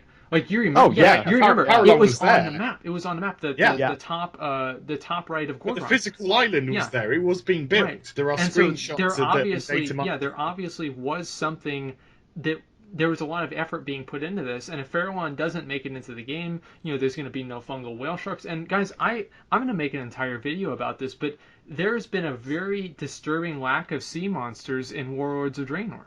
This is very. Really I'm this is worried. upsetting. And trolls. This is upsetting. I'm not. Where There's a are our whale. goddamn There is trolls? a whale off the Iron Harbour That's in the tonight. savage whale shark. You know, It is. It's the savage they whale have that, shark. that recolored thing from Vashir that's a rare spawn. Yeah. Next, and like whenever I saw that in beta, I was like, oh my god, this is awesome. This is the first one. You know, I'm gonna find like 10 more, and then you know, I just didn't find any more, and it was disappointing. But it's the same thing with like Trial of the Gladiator, and so they had these ideas that they put all of this work into, and if they don't make it into the game, all of that work, all of that time is just effectively wasted unless it's like reused later on. And will that happen? Probably not, because it's like this alternate universe. And so, you know, Yeah. where really is this going to come back in? And I- so, yeah, like the Caribou thing, like wasted effort. Pharaoh, if it doesn't make it into the game, wasted effort. You know, all of these I things. think we had two. Oh, sorry. I think we've had two expansions where that's really happened. With the other one being the Cataclysm, because the Abyssal like Depths place that was supposed Yeah. to be a raid, and which is of course why when Firelands came out, awesome raid from everything that I hear. I loved it. personally wasn't I playing loved the it. game during that, but that was also supposed to come out. Then if you move on to the like Dragon Soul, I've heard whisperings that some of the stuff that was going on in those 5-mans, like some of that was supposed to be raid content, and I've heard stuff about like there's a lot of asset reuse and things like that. And then with Warlords, it just looks like they really put a lot of effort into some features that they then scrapped.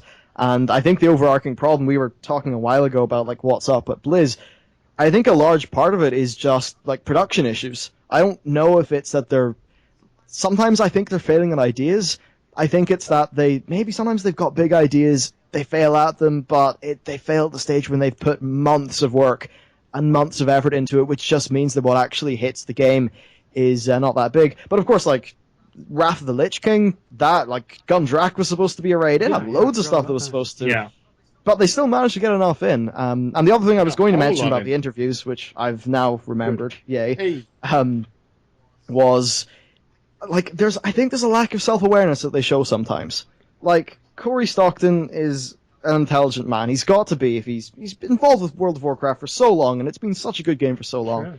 So, like, he had to know that would happen. Yeah. He's not a dumb guy. He had to know, and that lack of sort of public-facing self-awareness from some of their staff and some of the things that go on does worry me. I think we see a lot of that with Halinka as well.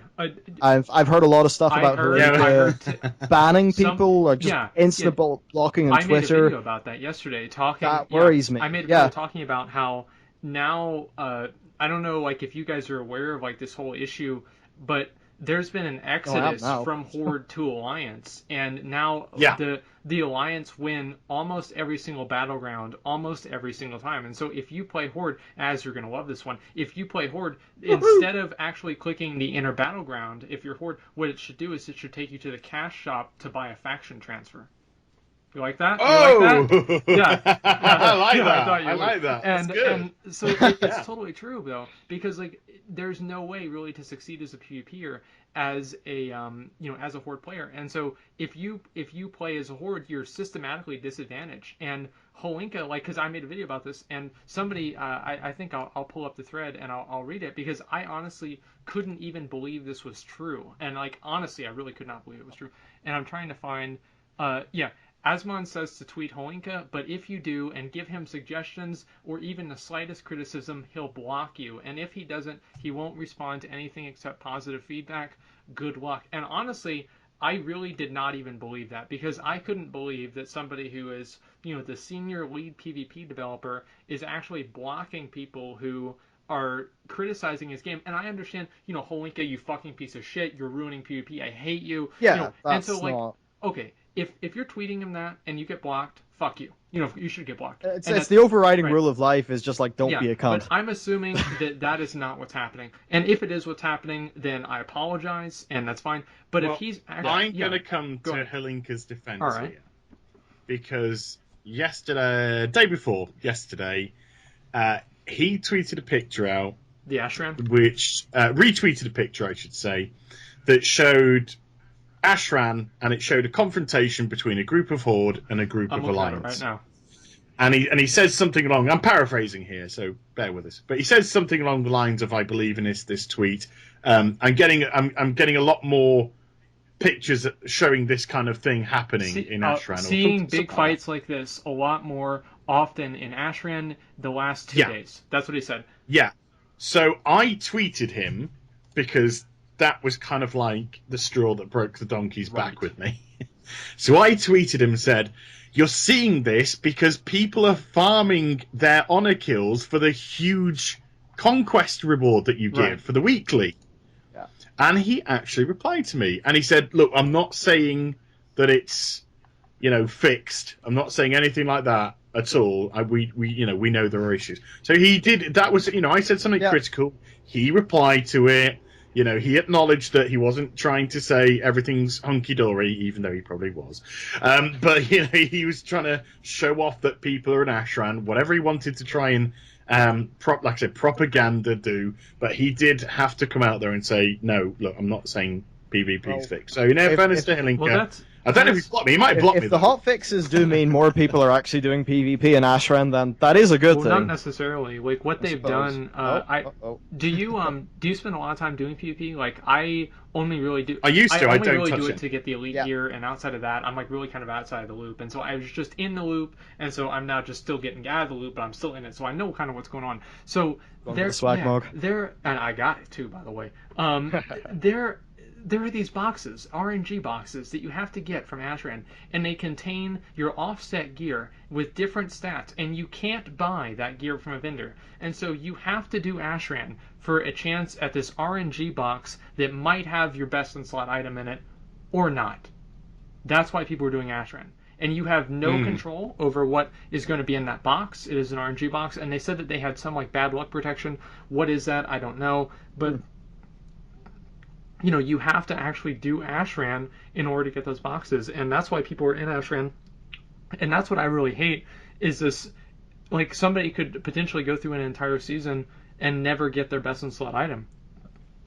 That's ridiculous. Yeah, like, just FYI, Holinka hasn't blocked me. He has not blocked. It matters less that, like, that can still happen like PvE, but it's not like the boss is another player. The balance between is a very different thing, and it's so key to PvP design. The gear progression is at least semi-linear. And like, correct me if I'm wrong here, but it nearly seems like, at least from a balanced progression standpoint of gearing, that the 6.0 system, while not perfect, would have been better because you at least had that gear available for points. Yeah. But what's been a problem with to me, from what I gather, there's never really been a problem with the way that PvP gear's been handed out. The fundamental issue with PvP has been balance. Right. So I don't know why they keep having to tweak the fucking reward system all the time. That's not an issue. Well, that's something. That's not the fundamental problem. There was a thread about this on the general forums, and it had over 1,000 plus ones, and you guys know, I mean, you've probably been on general. That's exactly. Wow, that's a lot. And so Lore actually responded to it and basically said, we understand your concerns and we just don't really agree with them. And so they kind of said that for some people, the idea is to progressively get more powerful, more powerful, and it seemed like something to kind of keep people on that treadmill. And I think that like that's something that I've talked about a lot is this like never-ending treadmill. And at least back in like Burning Crusade, you knew whenever you killed Illidan, treadmill is over. You kill Jaden, treadmill is over. Lich King, treadmill's over. Kel'Thuzad, treadmill is over. And now if your it's content just constantly going, like all of these new, oh, but you have to get it in Warforged, and oh, you don't quite have the right, stats, and it's just like kind of keeping people more and more and more and more. And at the point now to where I'm not even really excited to get a piece of gear at all, really, just because it's just it's not as good as it could be. It's not as good as it could be. But it just doesn't mean anything, though. Yeah. That's another thing. Gear doesn't mean anything anymore, regardless, because it just gets chucked at you left, right, and that's center. Something like with the whole progression. I think that the best progression system, and I kind of go back and forth on this, but it was in vanilla and in Burning Crusade, and I think Burning Crusade really would be probably the best one for nowadays. But what I really liked was in vanilla, you would go up and you'd finally get to level 60, and you could maybe do like Skullmonts, which you could do that in a raid, and then do UBRS, do maybe ZG, or if you're in a big guild, Molten Core. And so there's all of this progression of like going forward and going forward and going forward through these different raids. But now whenever you hit level 100, you go through Hellfire Citadel, and there's no reason to do Blackrock Foundry Mythic, except for Transmog gear, and that's a good idea. I think they put some really great Transmog gear in Blackrock Foundry Mythic that will keep people really going back into it, and it is so good. I'm not even mad that the tier gear now sucks. But can I just interject there, because I don't raid Mythic. Okay, and I have the 2 pieces of Transmog that I want from Mythic raiding due to my fucking command table: shoulders and head. Yeah. The Warlock. So I've got Gul'dan shoulders, I've got the Mythic head, I look like a Mythic raider, I've not stepped foot in Mythic Blackrock, and I have the Mythic Blackhand trinket on my character. Yeah, that's another... I feel like a charlatan. They have undone that. I'm a fraud. Which I was very happy to see. But now you can get like Mythic Archimon level gear, which is item level 735. You can get that from caches whenever I think that you're just farming Hellfire Assault Mythic, which is comparatively extremely easy. And so... that is true. Yeah, and I don't think it's the best thing ever, but I think it's at least it's a plus from what we had, where like in Blackrock Foundry, from a gearing perspective, and like I raid for the progression, for the kills, that's what's exciting. But if loot was to be exciting, and if that was to be a large part of the excitement of killing a boss, well, I kind of had gear from most of the bosses above where I was progressing on like Mythic or Heroic difficulty, so it's like, well, why? Well, that was why and also like now, so you hit level 100 and you go through LFR maybe, or you just go through Tannin Jungle, either way, and your first thing that you're going to do, no matter kind of wherever you step in, is probably going to be Hellfire Citadel LFR. And then, so you do Hellfire Citadel LFR, and then you finally get to Archimon, or maybe you don't, but you finish that, and then you go to normal mode, Hellfire Citadel. And then you finish that, you go to heroic mode, Hellfire Citadel.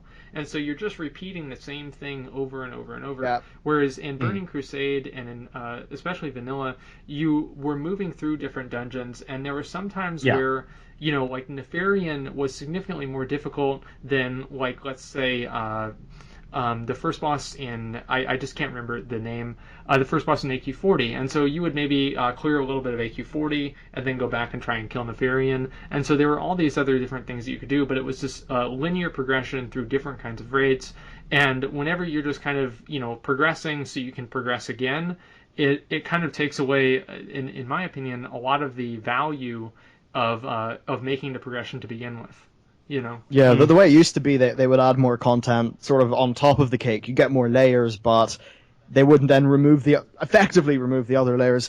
And I guess it's a bit of a toss-up, because back in sort of when it was that older way, by the time you got to Sunwell or got to Naxxramas, so few people actually made it there. So it's kind of hard. Those days, raiding was a different ethos. Yeah, I thought that like the completely. mystique of like actually getting into Sunwell and doing that served as its own motivation for the people. For the people who who are yeah. going to be the people who are playing for 10 years. You know, it is not going to be motivation for everybody. Like my mom. We were just like dying to get into Sunwell. We were there knocking on the door of Illidan, and I think when the patch came, we were. This is the Wrath patch that came. Mm-hmm. We were on Illidan. We did Illidan, and then we managed to. We got to Illidan, and then the patch came, and then the next night we actually cleared the whole of Black Temple in that night when they brought that patch in. Nerf. But the whole plan, you know, we were like, oh, we came so close. We came so close because we got to Illidan, but we'd white. We'd not quite killed him. And we thought if we just killed him, we could have gone into Sunwell Plateau and just had one crack. And it was just that we were desperate to build up to that. And although we failed, we were still so proud. Oh, the journey was still what we'd achieved. And we're still like, oh, you know, we did a great job, guys. You know, getting onto Illidan, wiping on Illidan. That's another thing.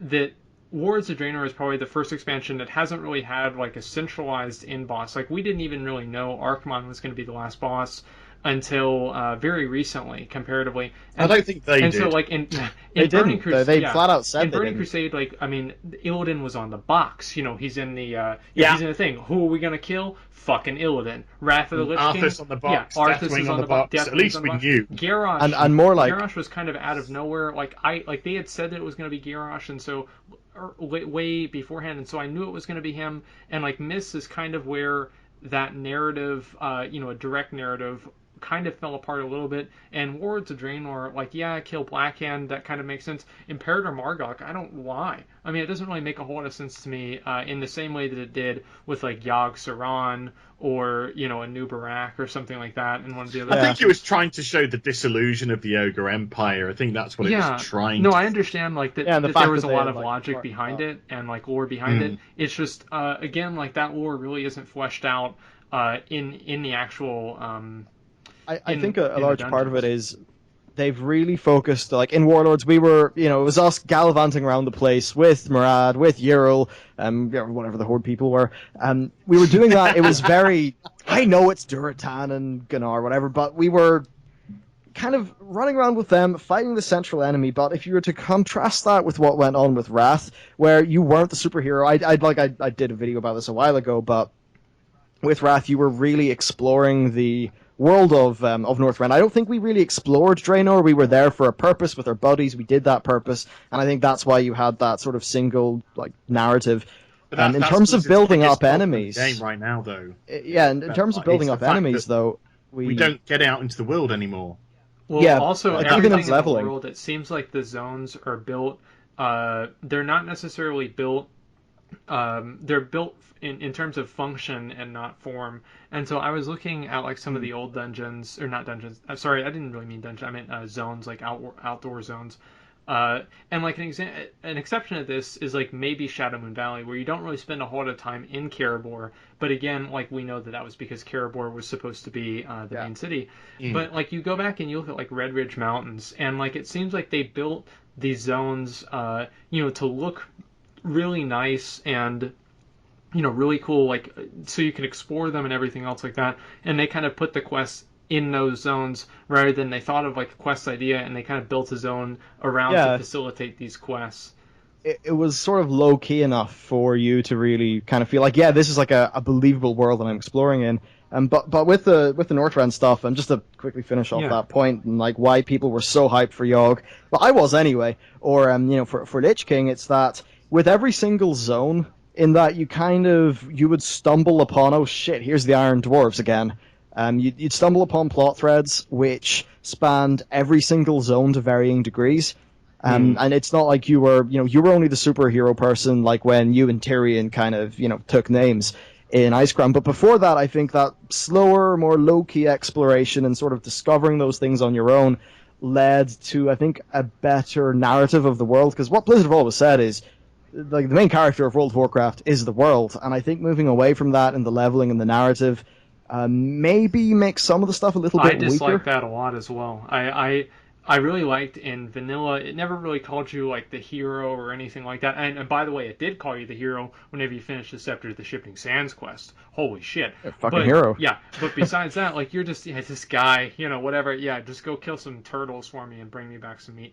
whatever. And so like now Yeah, you're dum-dum. addressed as You you're scrub. addressed as commander. You know, the game is like kind of built around you, and that I think in a fundamental way has changed not really just the ethos, but the way that players see themselves in the game, where before they kind of stepped into this world and now they're kind of playing this game that's tailored around them. You know what I mean? Yeah, the world's far more at our behest. Yeah, and it's just like Yeah. on the little things, like calling, a hero and, commander and everything like that. And it's just like, I don't feel right. Like, they're calling my warlock a commander. He's like 608 item level. He can't command shit, he can't command shit. He can barely command his demon, Like, that thing doesn't do it at once. It does whatever it wants. The NPCs, they should be taunting you for Yeah, not but having ahead of the curve when you point get with into that is, Tanan. the garrison never made us a commander. It gave us the title of commander. It gave us the title That's of what general. I mean. Is it? We didn't go out. We should have been going out doing missions with a backup of followers. If that's the way they wanted to make us feel special, it'd be right. This is your command table. You go to the command table. You and a select 3 of your followers are now going to head off towards Nagrand to go to the level 100 area Nagrand and complete this section and that section. So you command your troops, and you're actually there on the front line. But instead, we became a backseat driver for so much. We just like, oh, you go there, oh, you go there, you do that, and we were actually doing nothing. Yeah. Which kind of Our this is followers- something which kind of annoys me about the whole shipyard business, because it is just the same. It really is. It is I was intrinsically really the same disappointed. with just a fresh coat of paint. It's fresh, guys. It's fresh. Yeah, it's The about ship- as fresh. the Fresh, shipyard man. is okay. I don't That's mind about it as fresh. that much. It's not the worst thing in the world, but I also haven't had a ship blown up. Okay, like if I had a ship blown up, I'd probably have a different opinion. But honestly, Well, I mean, I think it's a like, plus over the. it's like whenever original your thing. followers spend more time outside your garrison than you do, that's a problem. That's a But bit of a problem. If your follower died, I mean, there was a great sort of mechanic that could have surrounded the whole you going out into the world with your followers, because if a follower died, then you could have had the infirmary to maybe, try and heal them back up. Yeah. Or that follower's gone. Right. And that Or- you've got now to replace that follower by having more followers, and that's where the inn really comes into its own with having a follower once a week, or the inn could have had just a dynamic one follower come each week for everybody instead of making it, a specific ability or Or maybe you're like your follower is down, they're injured, they're in the world, and you need to go and save them. Yeah. Wait, I mean, so there were so many different things that could have been done instead of just fucking Facebook. Yeah, I think that Yeah, was a it just seems like disappointment for a lot of people. Yeah. Perfect use for the scenario system. As far as I'm you concerned, have this. Yeah, you have this great world with amazing art assets that has been crafted with nothing but pure love, and we're not going out into it at all. Right. I think even if you look through the game, right, you see the things like the Brawlers Guild and parts of the Legendary Quest where they do try to put a bit of individual difficulty in. So I'd say like if your raid missions or maybe just the rare garrison missions that actually gave a good reward, well, could that not be a scenario that's maybe got a bit of randomization that's properly challenging so that it provides a bit of gameplay?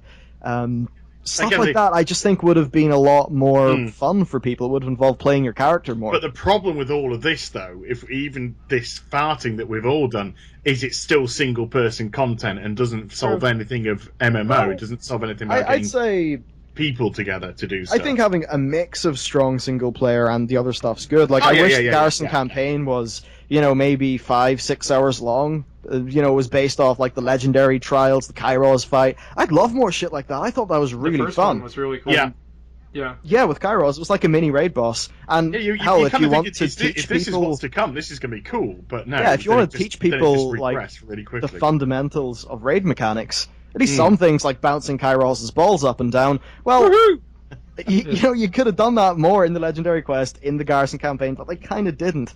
The same goes for the follower missions, doing scenarios and stuff. Yeah, I think that, obviously they've made a lot of, there were a lot of missed opportunities, and I think that's what's disappointed a lot of people, is that they, everybody kind of sits around and, brainstorms about, like, hey, like anybody who, spends a lot of time playing a game or whatever, you think, oh, this would have been really cool if they did this, it's too bad they didn't do this, and so the more that people think about it and talk about it, the more it becomes apparent that like we don't really have all of these really cool things that we could have had.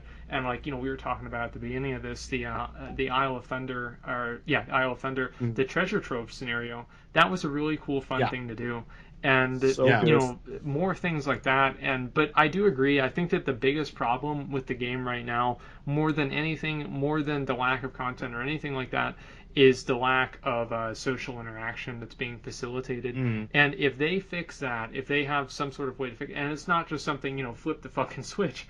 I don't really know what the solution is. I think it's going to be a lot of little things. But if they were to address that, it would solve a lot of the other problems at the same time. What were you going to say? One of the things that just organically got a huge group of people together in the game was world bosses. It did. And world bosses in Warlords have been shite. Well, there's no reward. People still do Ruckmar. There's no reward. Do Ruckmar for the mount. But people never do Rob the Ruiner and Tarona the Ancient. Like nobody would do those because they drop 650 because they took away the tier, they took away the the legs and the gloves, so people weren't bothered about that. So and they put them into the garrison. And they put them in the garrison. Well, they didn't put the tier in the garrison, but not the tier, but you know what I mean. Like garrison raid gear, I think would have been more fun on a raid boss. It's like a couple of item levels above what you could get, if that.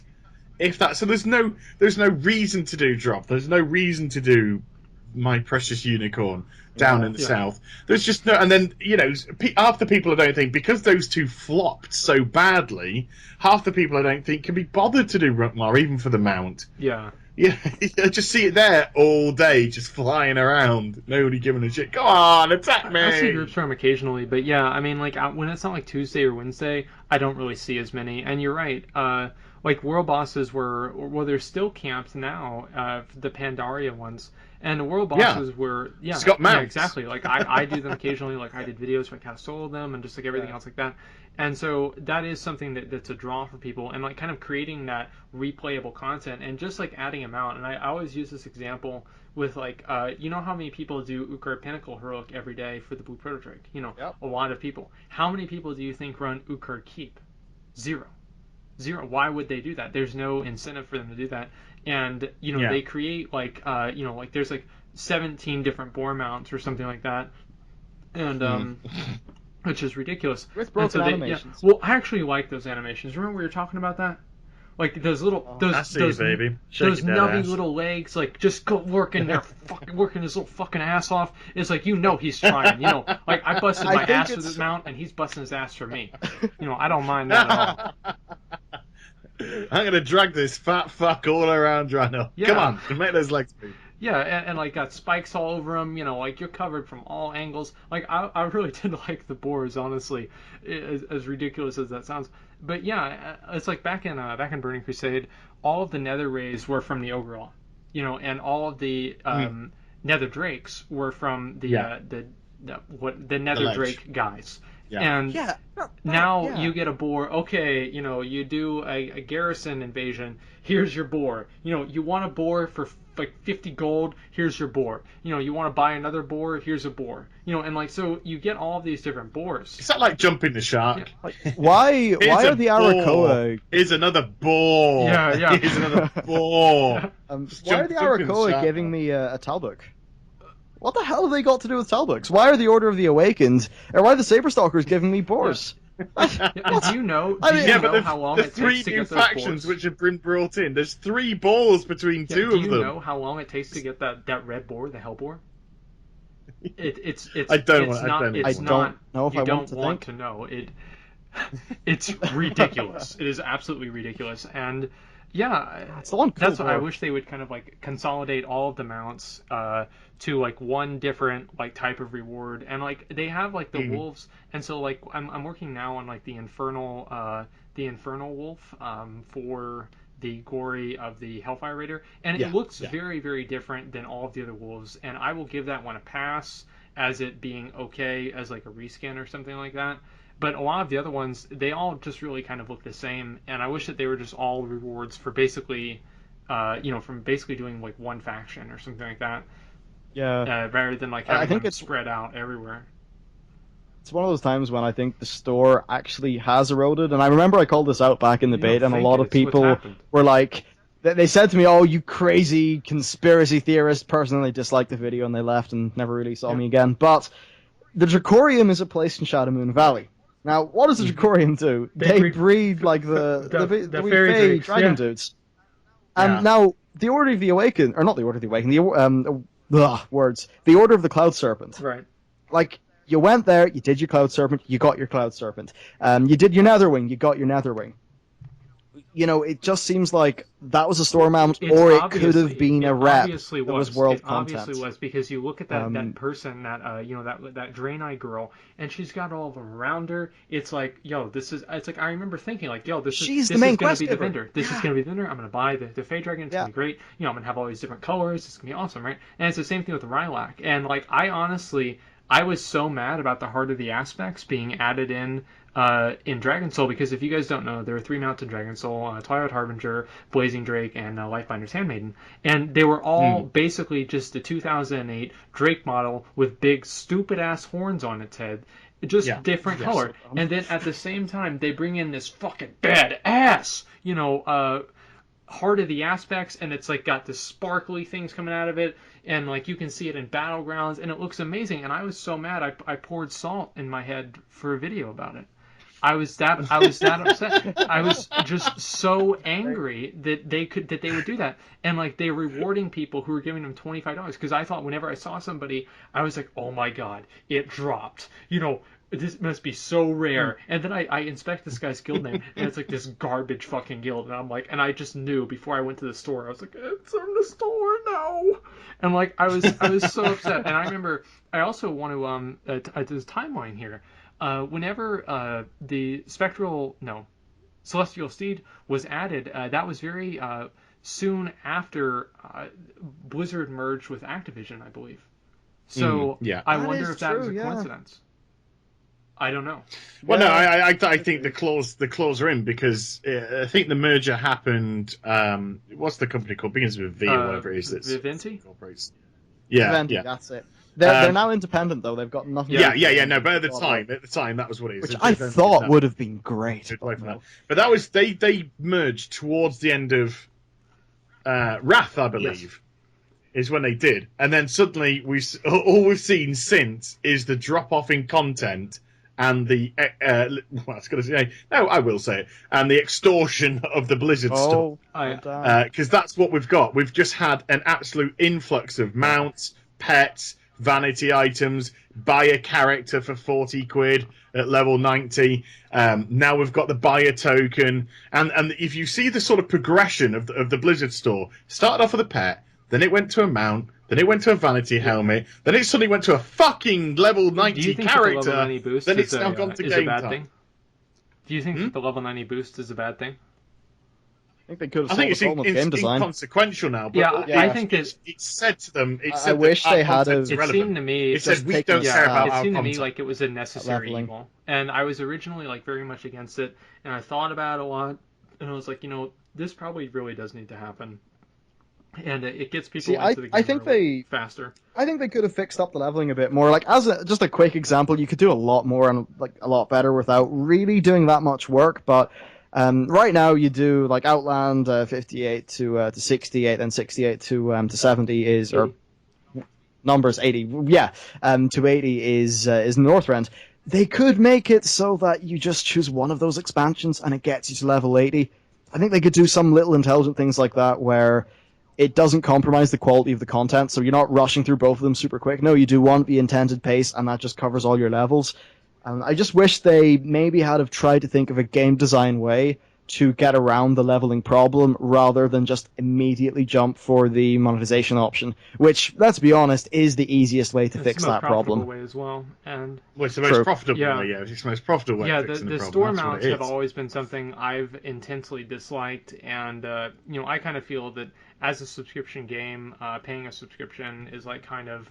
It doesn't really. It removes a lot of those microtransactions that would be in free-to-play games, and so seeing those. It's supposed to be the a la carte. Yeah, seeing those microtransactions still being added in with like these really high-quality mounts, especially the Heart of the Aspects was a really good example, and that same model of the Heart of the Aspects was actually used in the Dragon Soul in not only an achievement, the Chromatic Champion achievement, but it was also used as like the beam that Thrall shot at Deathwing, and so it was actually used in the game in Dragon Soul in conjunction with this uh, with the dungeon, and so it was very, very disappointing to see it as a store mount. And then the Winged Guardian, a lot of its design matched a lot of the Oldham design. The Winged Guard, not the Winged Guardian. What's the new one? Mystic Saber shit. I don't know. Mystic Rune Saber. That matches a lot of the Khadgar stuff, and even more so, you could look at the Rylak mount, and the Rylak mount matches very well not only like a lot of the Frostfire Orc stuff, but also the stuff in Siege of Orgrimmar, which is whenever it was released. Have you seen the store Rylak compared to the free one that you get when you hit I honestly flying? yes, it does look like a retarded cousin of the Rylak, and yes, it does look really shitty, but I will give that a small pass because it's the first time that they have introduced something that was first in the store and now it's actually available in the game. And True, so true. But I think that's intentional, though. I think it's very intentional to say no, because when Bashok opened his fucking trap and was saying, look, tough shit, fucking deal with it. We're putting unique mounts on the store because we want people to not get confused. That was really disappointing for me to hear that. It translates to we want the store mounts to look different, so people go, I want to buy that.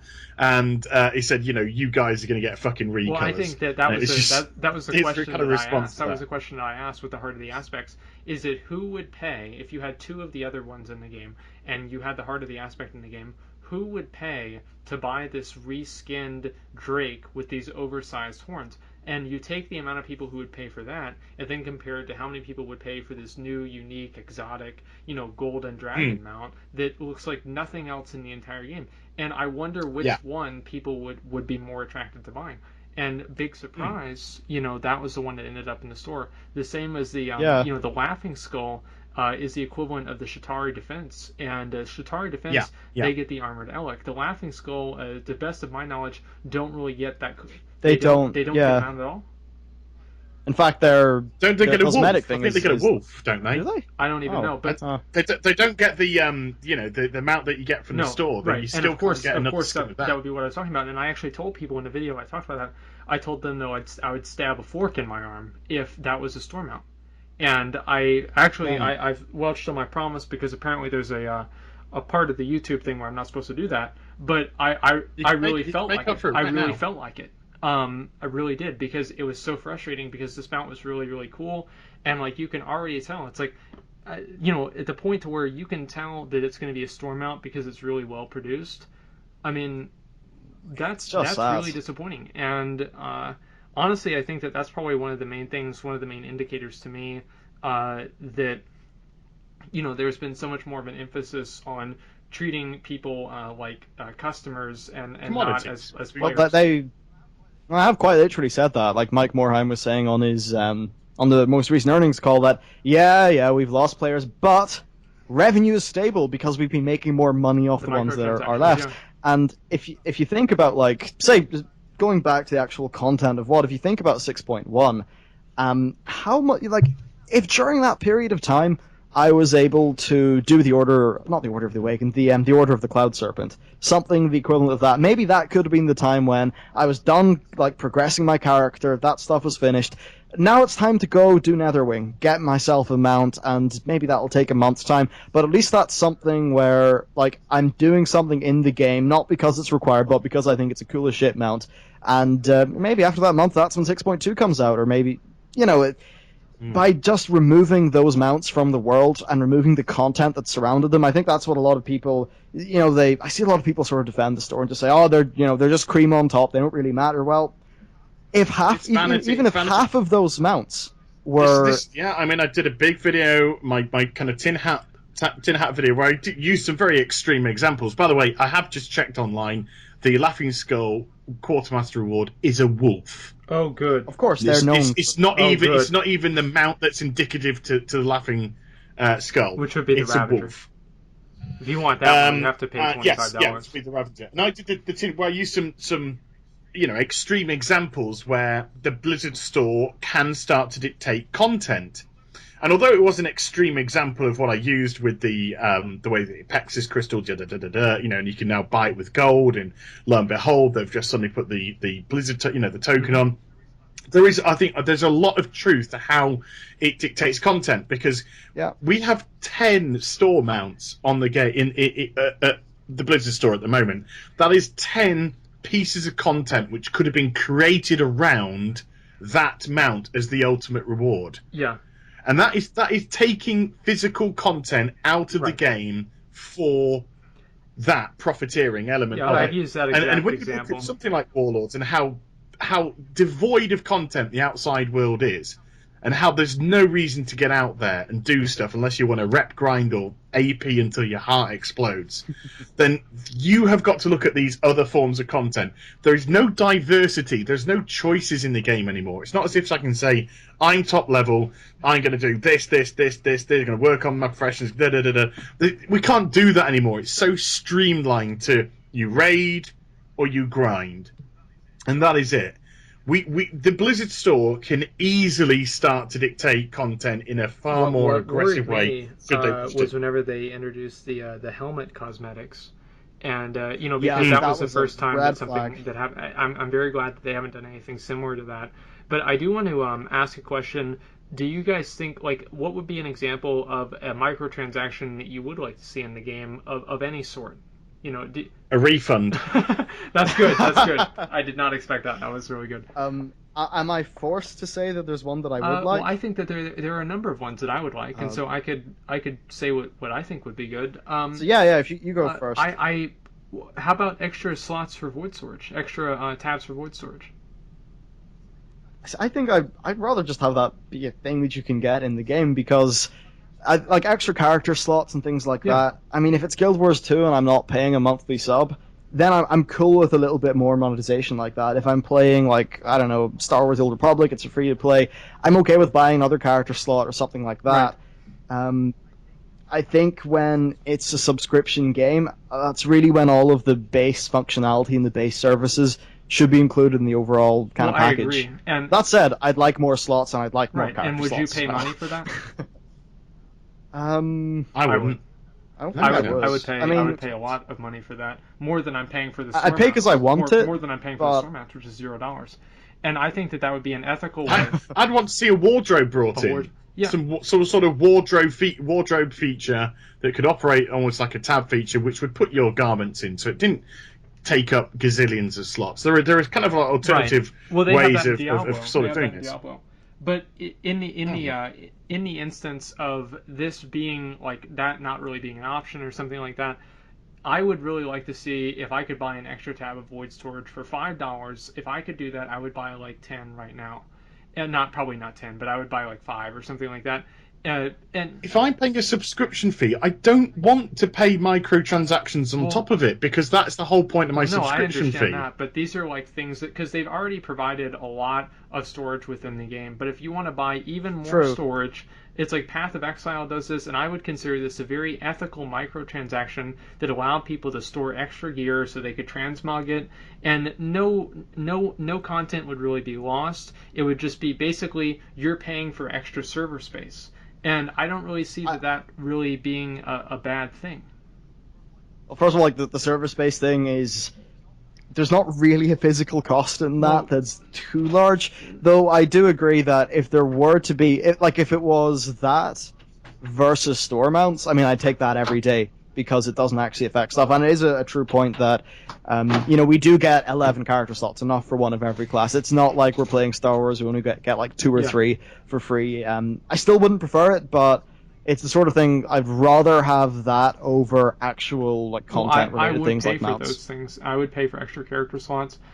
I just think the gaming industry itself it needs to get out of this fucking nickel and dime I think ethos that over the last 5 years, I said this sad. before, over the last 5 years, the gaming industry has shifted so much from delivering quality products to delivering income and profits. And I know that they're a company, but there comes a point. I mean, wow! You have to buy the game. Yeah.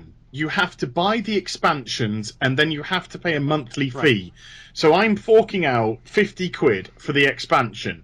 I am then forking out £10 a month to play the game. If I play it for a year, that's 120 quid, 170 quid in total. For that 170 quid, for that fucking business which I give that company, I don't expect to be fucking nickeled and dimed with microtransactions, whether it's void storage space, mounts, pets, whatever. I expect for that, because that's a lot of money for one singular person. Yeah. You translate that to 7 million subscribers, which they've got now. Well, this is not a company short of cash. This is a company fucking rolling in profit. Start fucking investing back in the community instead of lining your own pockets for fucking change. What I'd say is, like, if you imagine getting a free-to-play MMO, would you put £170, maybe $250, $300 into that a year? I play Smite, right? I play Smite, which is a free-to-play game, should it wish to be free-to-play. I have probably spent, in the time that I've been playing Smite, which is about, let's say, 18 months, and it's on and off. It's not as if I play Smite all day, every day. I play it, once a couple of months or so for a little bit, spurts. I've probably spent 120 quid on Smite. On things like characters, skins, because it's a free-to-play game, and I think that their microtransaction... I don't mind microtransactions if it's free-to-play, because that's how they make their money. It's not a fucking charity. So I don't mind that, because I think the skins come at a decent price. It's like, £3 for a skin, or da-da-da, or this or that or the other. Some of the random-o boxes, okay, I'll buy some random-o boxes for shits and giggles, and you get whatever you get in them. Swag me first time. But, yeah. But at least I choose to do that. It's my choice that I've decided to make those microtransactions for that free-to-play game.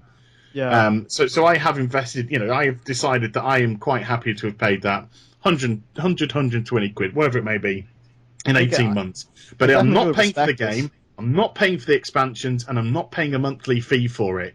If I'm doing that, stop fucking looking at ways to nickel and dime me. Do your fucking job, buck the fuck up, and support your community. But this is not what we have in the gaming industry now. It's just like, right, we've now got money for the game. We've now got money for the subscription. We've now got money for the expansion. Oh, we've now got money for pets. Oh, we've now got money for mounts. Oh, we've now got money for helmets. Oh, we've got money for characters. Oh, we've got money for fucking transfers. Oh, we've got money for fucking game time.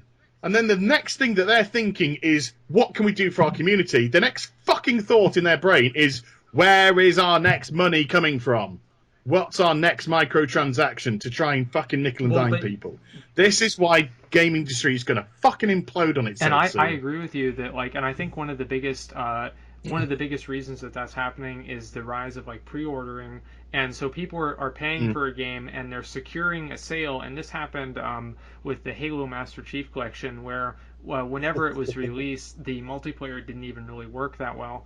And this didn't even beta test the fucking thing. And so this was a basic function of the game that was not available on release. And should that have been, were there no pre-orders, a lot less people would have bought the game. And so companies incentivize making these pre-orders, and so they secure a sale, so it doesn't really matter how well the game releases at, because they already have sold the game. You know what I mean? But I do think that there is a gradation between less ethical and more ethical microtransactions, or things that are less intrusive and more intrusive in the game. And where store mounts and transmog items I really dislike, behind the scenes, character services, kind of account services, which really what these come down to. I don't really think that it would be outside of the question, because they already provide a large venue. You can make 50 characters, you can do all this other stuff, you can have all these bank slots and all these other things. I don't really think it would be outside of it would be understandable if they charged a little bit more for people who want to have a ton of different storage space, and in that situation I think everybody wins.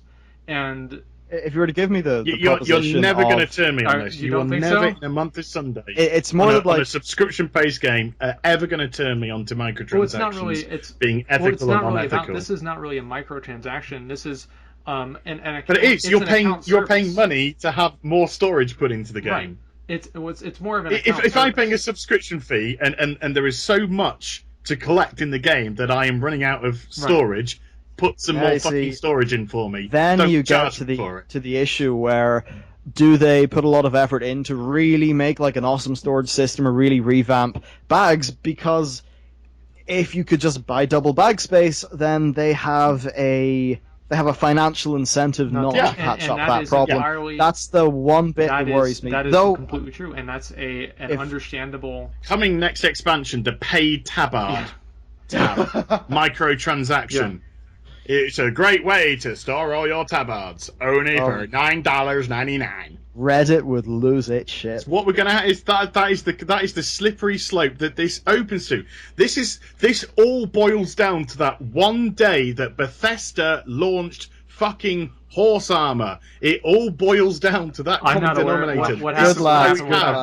This is why we have this microtransaction fixation, because people will buy fucking anything. Will. And I get it, and I understand that, but for me personally, I think that they're more and less ethical microtransactions. If they want to make a little bit extra money, why not give people some services that go along with it that are invisible to other players? The mount things, like, we are both completely on the same page there. You know, every mount that goes into the store is not a mount that goes into the game.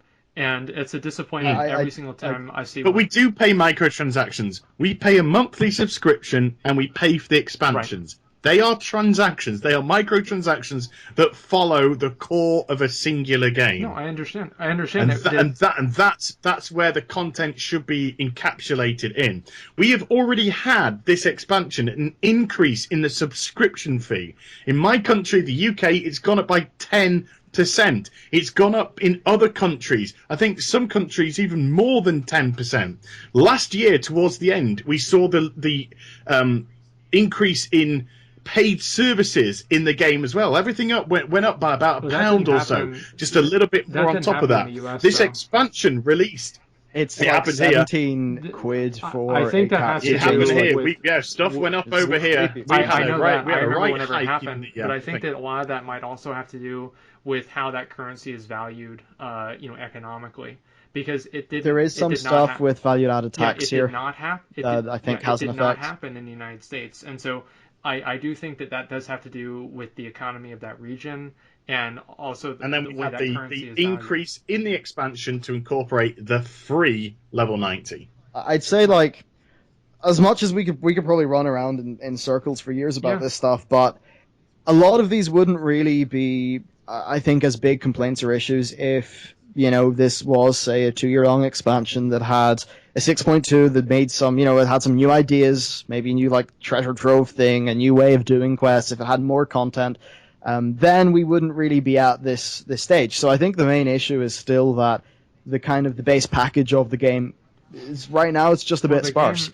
I think it's sort of... You yourself, Mike, hit the nail on the head earlier when you said when Moine came out and gave the annual the quarterly figures, it was just like, we've lost 3 million people, but fuck it, we've made the most money we've ever made because of our paid fucking services, because of our transactions, our online services making us this money. So it's just like, that is their incentivization now. It's not the 3 million that they've lost. It's just like, fucking drop off happens. This is what their focal point is. It's okay, because we made the money back through the microtransactions. Slippery slope. And I agree with, like, the mounts and all that stuff, and I mean, I'm behind you 100% with that. I do think that there are more ethical microtransactions that they could explore, and that if nothing else, would you prefer the void storage ones instead of the mounts? We're holding a gun to your head in this. Yeah, one. No, okay. You don't. I tell you what. I prefer. I'd prefer to log on to Final Fantasy 14. Yeah. Well, I mean, like it. That's what I would do. Well, I mean, like, really. Because I'm not getting emotionally blackmailed, and I'm not getting nickel and dimed. They're not going to do that? What? Yeah, nickel and dime me? We'll have to see what the next. It is big idea is. You got to remember it's Squeenix. They are a rumbly bunch. No, it's great. I mean, this is not a Final Fantasy 14 video, but the amount of content in that game and their store compared to Blizzard's, their store is one mount and 99. Remember, this is like a nearly 2-year-old game now. One mount and nearly 99% of it is just like dyes, colored dyes. So they already have microtransactions in that game that you do pay a subscription for. And so it's the same. It's the same thing. If you buy them, I haven't bought any of those microtransactions. But it's not 10 fucking mounts. It's not 15 not that, pets how long or however game many it is. It's not buy a character. Do you think they're not going to add more? It has been 2 years, whereas with WoW we have been having them. Square Enix for that. Like they've been progressively adding the mounts in since what 2008? Yeah, I think it's 8 or 7. No, it was the TRH from Late Wrath. So I'd say that it's definitely possible that Final Fantasy XIV goes that way because they've set the precedent, right? So I'd say it's possible, and I'd say in both cases they're still not as good. What would make it, I think, maybe more palatable is if it is the case that the Final Fantasy players feel like they're getting more raw content out of their subscription, and right now it seems like that's the general feeling, even though, a new expansion has just came out, and I think WoW people have been quite satisfied at the very start of WoD as well, but it's just an issue of these things are all magnified when the actual content in the game maybe could there could be a bit more. I mean, the raids are great, but I want to do something outside my raids. When you see a company making an effort, there's a lot to forgive. Yeah.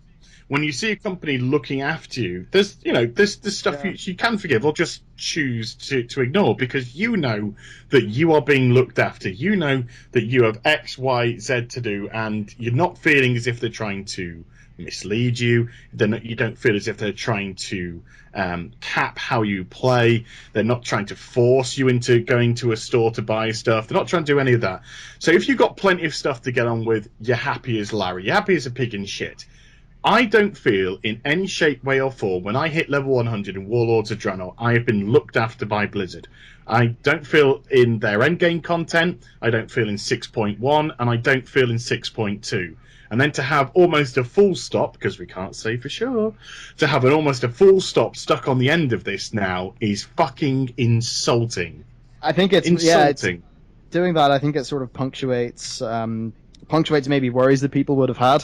Like personally, I would mostly agree for the content up to 6.2, but I definitely thought that after what Ian said, I thought to myself, right, okay, these guys, they've acknowledged their problems. They probably will fix them in 6.3 when it happens. So I'm still excited to see what it's like. I'm still looking forward to that potentially being a thing. And actually, in my head, it would make sense. 6.3 comes out, 5 months or 6 months after this. Then 6 or 7 months after 6.3, which is a raid patch, we would get the next expansion and the movie. Like that's got to be near the perfect storm of content for them.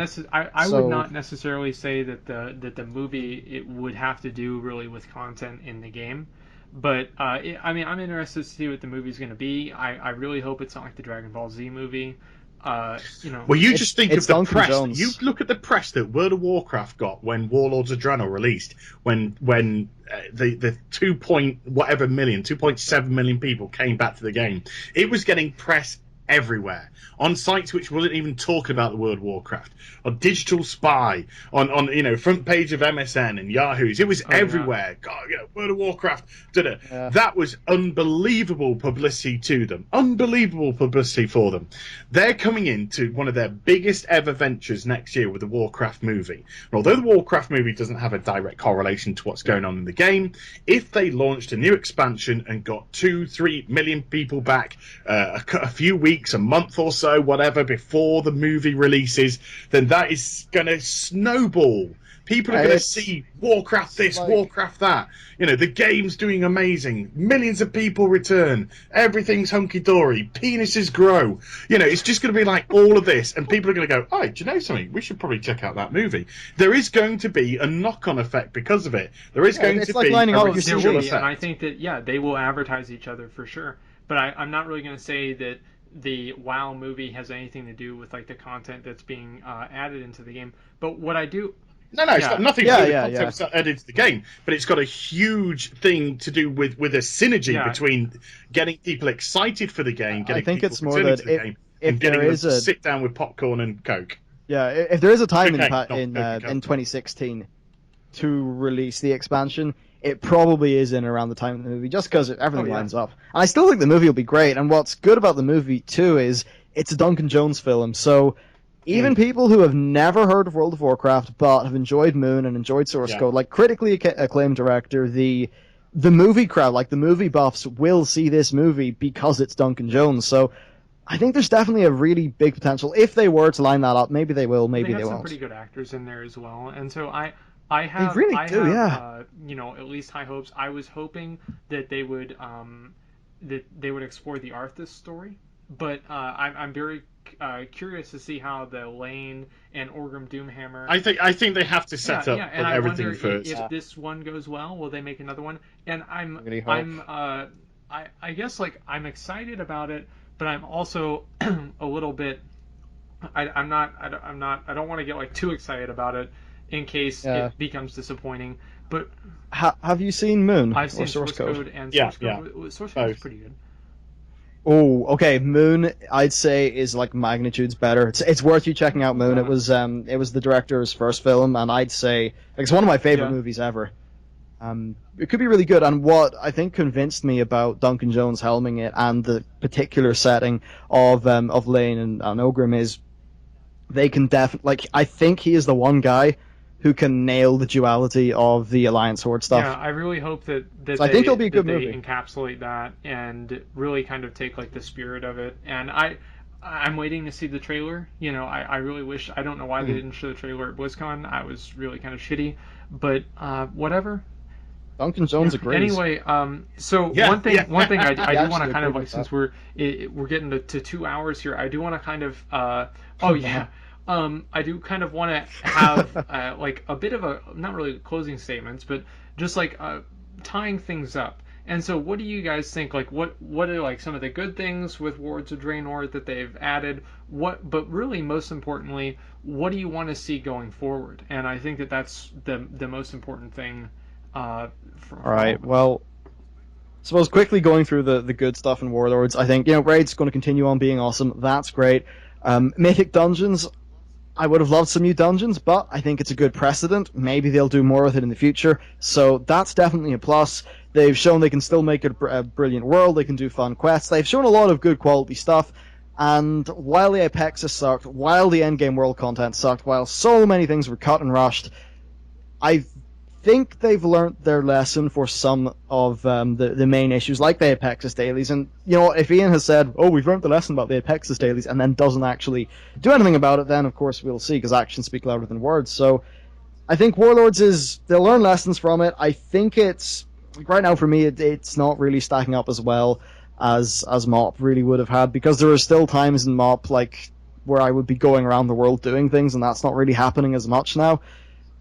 So moving on to the next expansion, I think good chance of having a lot of the concerns addressed. I hope they don't pendulum too much, and we're just going to have to wait and see. Though certainly, if 6.2, and we were talking about this on Twitter, if 6.2 is destined to last a year, then I'm really worried about the sustainability of that. I just don't think it's there.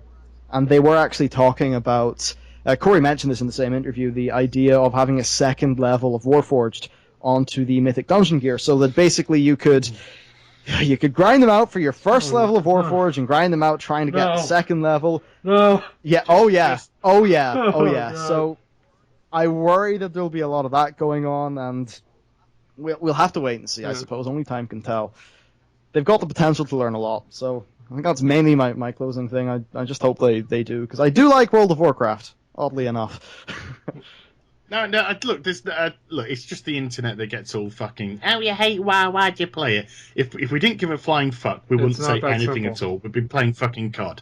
Yeah, it's not. Just because there's nothing wrong with tough love. If we let the game carry on in its current format, if we didn't say anything about the game in its current format, then it would only probably get worse and worse, because nobody speaks out. When nobody speaks out, nothing gets done. That's one of the problems. So this is why we speak out. So, we all have massive love for the game.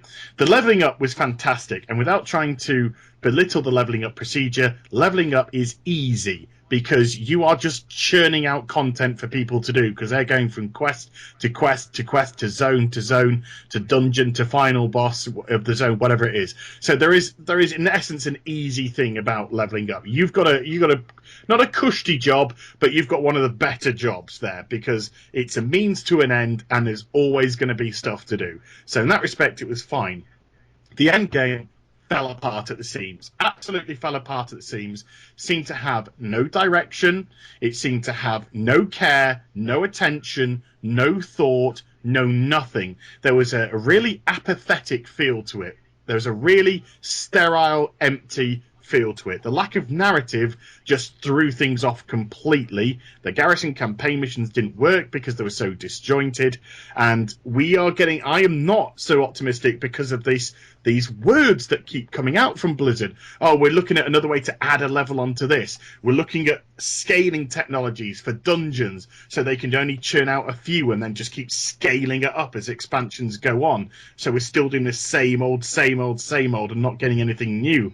I don't want to hear that kind of stuff. I want to hear we're going to get rid of LFR. We're going to return to making dungeons the bridge into raiding. We're going to put more dungeons back into the game. We're going to put more different aspects of end game content in. But we're not hearing any of that. We're just we're hearing band-aid fixes. We're hearing just little tweaks. Oh, well, if you don't like that, then we'll probably just go back to dailies. And then they'll fucking overdo that again. There doesn't seem to be any kind of compromise or middle ground with them. And there definitely doesn't seem to be any ideas that are coming out. It just seems to be, yeah, we've done fucked up, but you can have an RNG box for PvP? I don't know. We don't know what we're doing. It just feels like there's no communication at Blizzard. When they talk about brainstorming, they talk about walking past each other in corridors and chatting to each other at the water cooler. I want to hear about fucking sat down meetings where people are there overnight, fucking crying in tears and then hugging each other out at the end of the day because they came up with some great ideas. That's what I want to fucking hear, not SoCal fucking fresh, cool buzzwords from a corporation. There's nothing that's come out of WoD which makes me optimistic for the next expansion.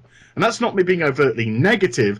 It's the rhetoric and it's the double talk which just makes me feel I can't trust them.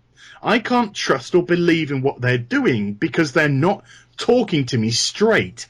They're not saying this is how things are and then sticking to that. They're not saying we're looking at making proper changes here. We have had no real legitimate content in this expansion at all outside of raiding. It's the only thing that's been great end game. And that is a massive, massive fuck up because that is the way that you keep the core demographic of your audience, because the core demographic don't actually raid anymore. They do casual raiding some form, whether it is LFR now or is maybe a little bit of a snifter into normal raiding. The vast majority of people log on, like we said, for their Facebook fucking kind of shite now. Just a little bit to do here, a little bit to do there.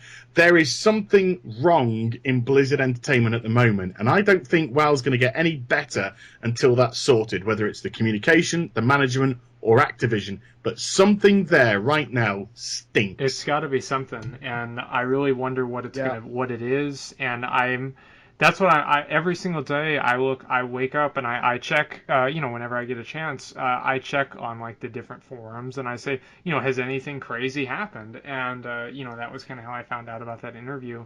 And it just seems like it's such a roller coaster because we had patch 6.2 and then we had the Q&A session and everything seemed like they're acknowledging the problems and everything, and then immediately we're back to the double talk and everything like that. And one thing that really kind of is a concern to me and should be to Blizzard even more is that how much of this goodwill of like people like us that have played a long time, how many of these people who felt like you said cheated and talked down to and where they can't trust Blizzard, how many of those people are not going to buy the new expansion or not going to pre-order the new expansion because of the goodwill that was kind of ruined with the way that this expansion was handled now. And I'll probably get the new one depending on whatever. But I know a lot of my friends probably won't, and they're really disappointed in how things have gone. And that's disappointing for me to know that, some of my friends might not really be playing the game. I've been playing the game with some of these people for the better part of a decade. And, for me, that's really kind of what I enjoy. And, the more that they facilitate this convenience, where social interaction is inconvenient and so it's not required, I think the more, regardless of what content they add or anything that they do, the more we can see subscriptions start to drop and more and more and more and more. So that's really kind of what I hope that they focus on. And I mean, it's been really great like sitting down and talking about this stuff because I don't really see a whole lot of real discussion, especially with like multiple people, about like really kind of the meta game that's going on here and what Mm. what kind of the game in a way like needs, what people want out of the game. And I think that that's also been a big question, is that people are kind of tired of and I don't really want to get too much into like a new subject or anything, but I think people are tired in a lot of ways of the current avenues of the MMO genre. And daily quests I think were the last like big innovation that Blizzard did to WoW, arguable with other things, but daily quests were a really big one. And I think that people are really waiting to see something that's just like completely new. And Yeah, we want Mm. the new daily quest, the what's the 2.0. next big thing? Like flying mounts. Well, Yeah, Timeless Isle had some great It ideas. sure did. brilliant ideas. It wasn't perfect. There was pacing issues, and they fucked up all the gear at the Yeah. beginning. They made it rain epics on day one. I walked out with 56 of them, for Christ's sake. Great. But the actual, yeah, I know it's amazing. So all my ults, I was done. But the thing is, the ideas that they had were clever. It flowed brilliantly. That is one of the massive strengths of Timeless Isle, was One the of the way that times- it didn't feel sequential. It just didn't feel sequential. It didn't feel as if it was sliced up like a Trivial Pursuit counter. Where you put the pie in. It just felt as if I was just seamlessly moving from one part to another, and they seem to have regressed from that. Tanaan just feels blocky. It feels as if it's just segmented block areas, and I don't feel as if I have that legitimate freedom that I had in Timeless Isle. I don't feel as if I do flow from one area to another. It all feels very kind of disjointed. So I really like the idea of Timeless Isle. I really like the concept of Timeless Isle. I think if they can improve upon that, they're seriously onto something content-wise. Yeah. I'd say it's more like Timeless Isle, what was scattered around there really adds a lot of depth and a lot of interaction to the world. And a lot of it's not that replayable because you found the treasure, that's it. Boom, it's But done. you still, it's have discovered. the So- rares that you could farm. Oh, for completely stuff, agree, and yeah. You had the events. You could get the but I'd say, the like, XP items. There were bits and bobs. I always found myself, put it this way, I always found myself returning to Timeless Isle to do something, even if in it my was head, farming though, for gold. like Farallon as an example, it would be full Timeless Isle style Yeah. stuff for the actual world, but you would then have some daily quests which weren't taking you to Apexis dailies, some daily quests, and I'd say what was daily quests sort of version 1.5 or was a bit of an innovation on them was the daily quests unlocking some story content. And I think for me, Farallon or even Tanaan would have been great if it was just all those Timeless Isle elements and just some quests which led into story. It was all fed into a sort of a wider thing. Right now in Tanaan, like day 0 or day 1 even of Tanaan, is the exact same as day 30. That wasn't the case for the Molten Front, the Argent Tournament, or the Isle of Thunder, so I think that's a bit of an issue. And a lot of the players, they hopped into Tanaan, and I got this a lot in my guild. They did the 6 zones, and were just like, oh, okay. And then the next day, the exact same thing happened, and there was no noticeable progression other than rewards. And I think that does speak to maybe a larger problem where Blizzard are too reward focused in terms of actual items driving gameplay rather than the actual gameplay driving it. Because if you take like the Half-Life style of game design, where in Half-Life they treat like a new experience as a reward, and they play tested the game rigorously to the point where as soon as something started to feel a little bit old, they kind of shake up the formula a bit with a new section or a new idea. Yeah. Whereas if you look at what's going on with this, it's just the same all the time. So yeah, that came from somewhere, and I'm sure it was leading to something. There we go. Well, so if you marry Outland with Draenor, in Outland we had every zone available from the start, and we had a shit ton to do. We've in the 8 months that we've had Warlords of Draenor, we probably have had less to do than we did then, and we've actually had to gate zones like Tanaan. Yeah. So we haven't even had anywhere near enough to do this expansion, because if we weren't doing that, we were stuck in our garrisons Well, it felt to anyway. me like 6.2 was whenever WoD finally came out of beta, and Kind of. and so that's why it's really kind of disappointing to see it's finally out. We finally got all the zones. They finally implemented some sort of a hierarchy of gear, of how you can get your gear, and that's the end. That's the end of it. And I think that there's a lot of lost potential.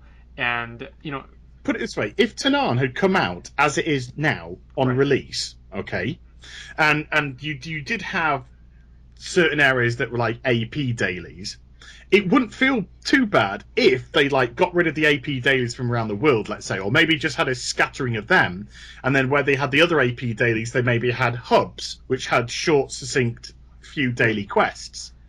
That could have broken things up a little bit and just felt, but that would to me is 6.0. And then you've got Hellfast Citadel Raid, which is just there, looking foreboding, looking menacing, not open. Right, like Black. Yeah, hey, it works. We had it with Black Wrath. Temple in Shadow Moon Valley, in Outland. You know, there was no reason. It doesn't have to be open just because we're in the zone. It's just there, staring at us, giving us the evils. Yeah, and all that kind of stuff. And maybe even the threat of Kill Jaden could have been an area that has something different. And then the whole thing that Gul'dan did in the cutscene, that actually changed the aesthetic of Tanaan like it did in the zone in Pandaria, in that zone there. So there's like, if that is the way that the game initially released, then I think that there was some potential there with just AP hubs, a few, because we don't get too bored if there are only a few, and then we got daily hubs to break that up. And because we've got the daily hubs out in the world as well, it's still getting us. We're not feeling as if Tanaan's the final zone. It's still getting us out to go to all the different zones, to do the hubs, to do the AP bit there. And we probably wouldn't be as rooted in our garrison as we had been, because there would be a sort of feeling as well with the shipyard or whatnot that we can get out of the garrison, that we can be in Tanaan maybe to go and try and grab those rares and then, but there had to be a narrative that went alongside this as well. So to me, you've said it quite well. We have just come out of beta. This is 6.0 we've technically got after 8 months of launch. We've essentially just been beta testing for a year and a half now, whatever it is. Plus a raid. But just about a year, isn't it? I think the beta started just over a year ago. It's about 14 I would months. say so. I don't know. I mean, it's been very... there have been a lot of missed opportunities, I think, and also what we were talking about earlier, the misplaced effort, like with developing Farallon, and then, if that doesn't make it into the game, that's going to be wasted effort. And I think that there's a lot really to talk about with, not just Warlords of Draenor, but also like just the meta game of, facilitating social interaction and everything else like that. And I mean, like, I'd be down to do another one of these at some point. Totally. Like maybe like next weekend or something like that. I don't know. I think I think I have to go to bed pretty soon. It's like almost 10 a.m. for me, and I've got to get up early, like 8 p.m. tomorrow. Maybe do a Hellfire Citadel raid. It's quarter to 4 in the afternoon here. But yeah, I mean, I've had a really good time talking with you guys. Like, I mean, I really like talking about this stuff. I think we all do, really. And it's been really good. And so again, guys, I'm talking with HeelvsBabyface, Az from HeelvsBabyface, and Mike from Bellulargaming, and I will have their YouTube links in the description. And guys, do y'all have anything else to say? Apart from that, everything's great. That's it? Apart from that, everything's awesome. Oh yeah. Besides everything, it's great. Thanks for having us. Okay, great. And no, that was a lie. Actually, that was double talk. I think it's quite funny for all that we've differed. It's actually quite amazing how much we've actually said that or had a very similar ideology about the game in general. I mean, we've all played for a long time, and we kind of know how the game used to make us feel. And more than anything, I want to see that happen. I probably will never feel that way again, and I don't think maybe we will either, and none of us will. But I want to know that there's that 16-year-old neckbeard somewhere out there, and he's gonna have the same experience that I will, or that I did. And he will have that experience, and I just don't really think that the game facilitates that. And that's really kind of what I think has kept a lot of people playing for this 10 years. 10 it's going on 11 years now. And it's good to sit down and explore why is that, what's taking that away, and just everything else in between. So I really hope that everybody watching, I really hope that you guys enjoyed this. And again, like, do you guys have anything to say before I finish the video? Ray D tier. Yeah. I'm not particularly sure how funny that is anymore.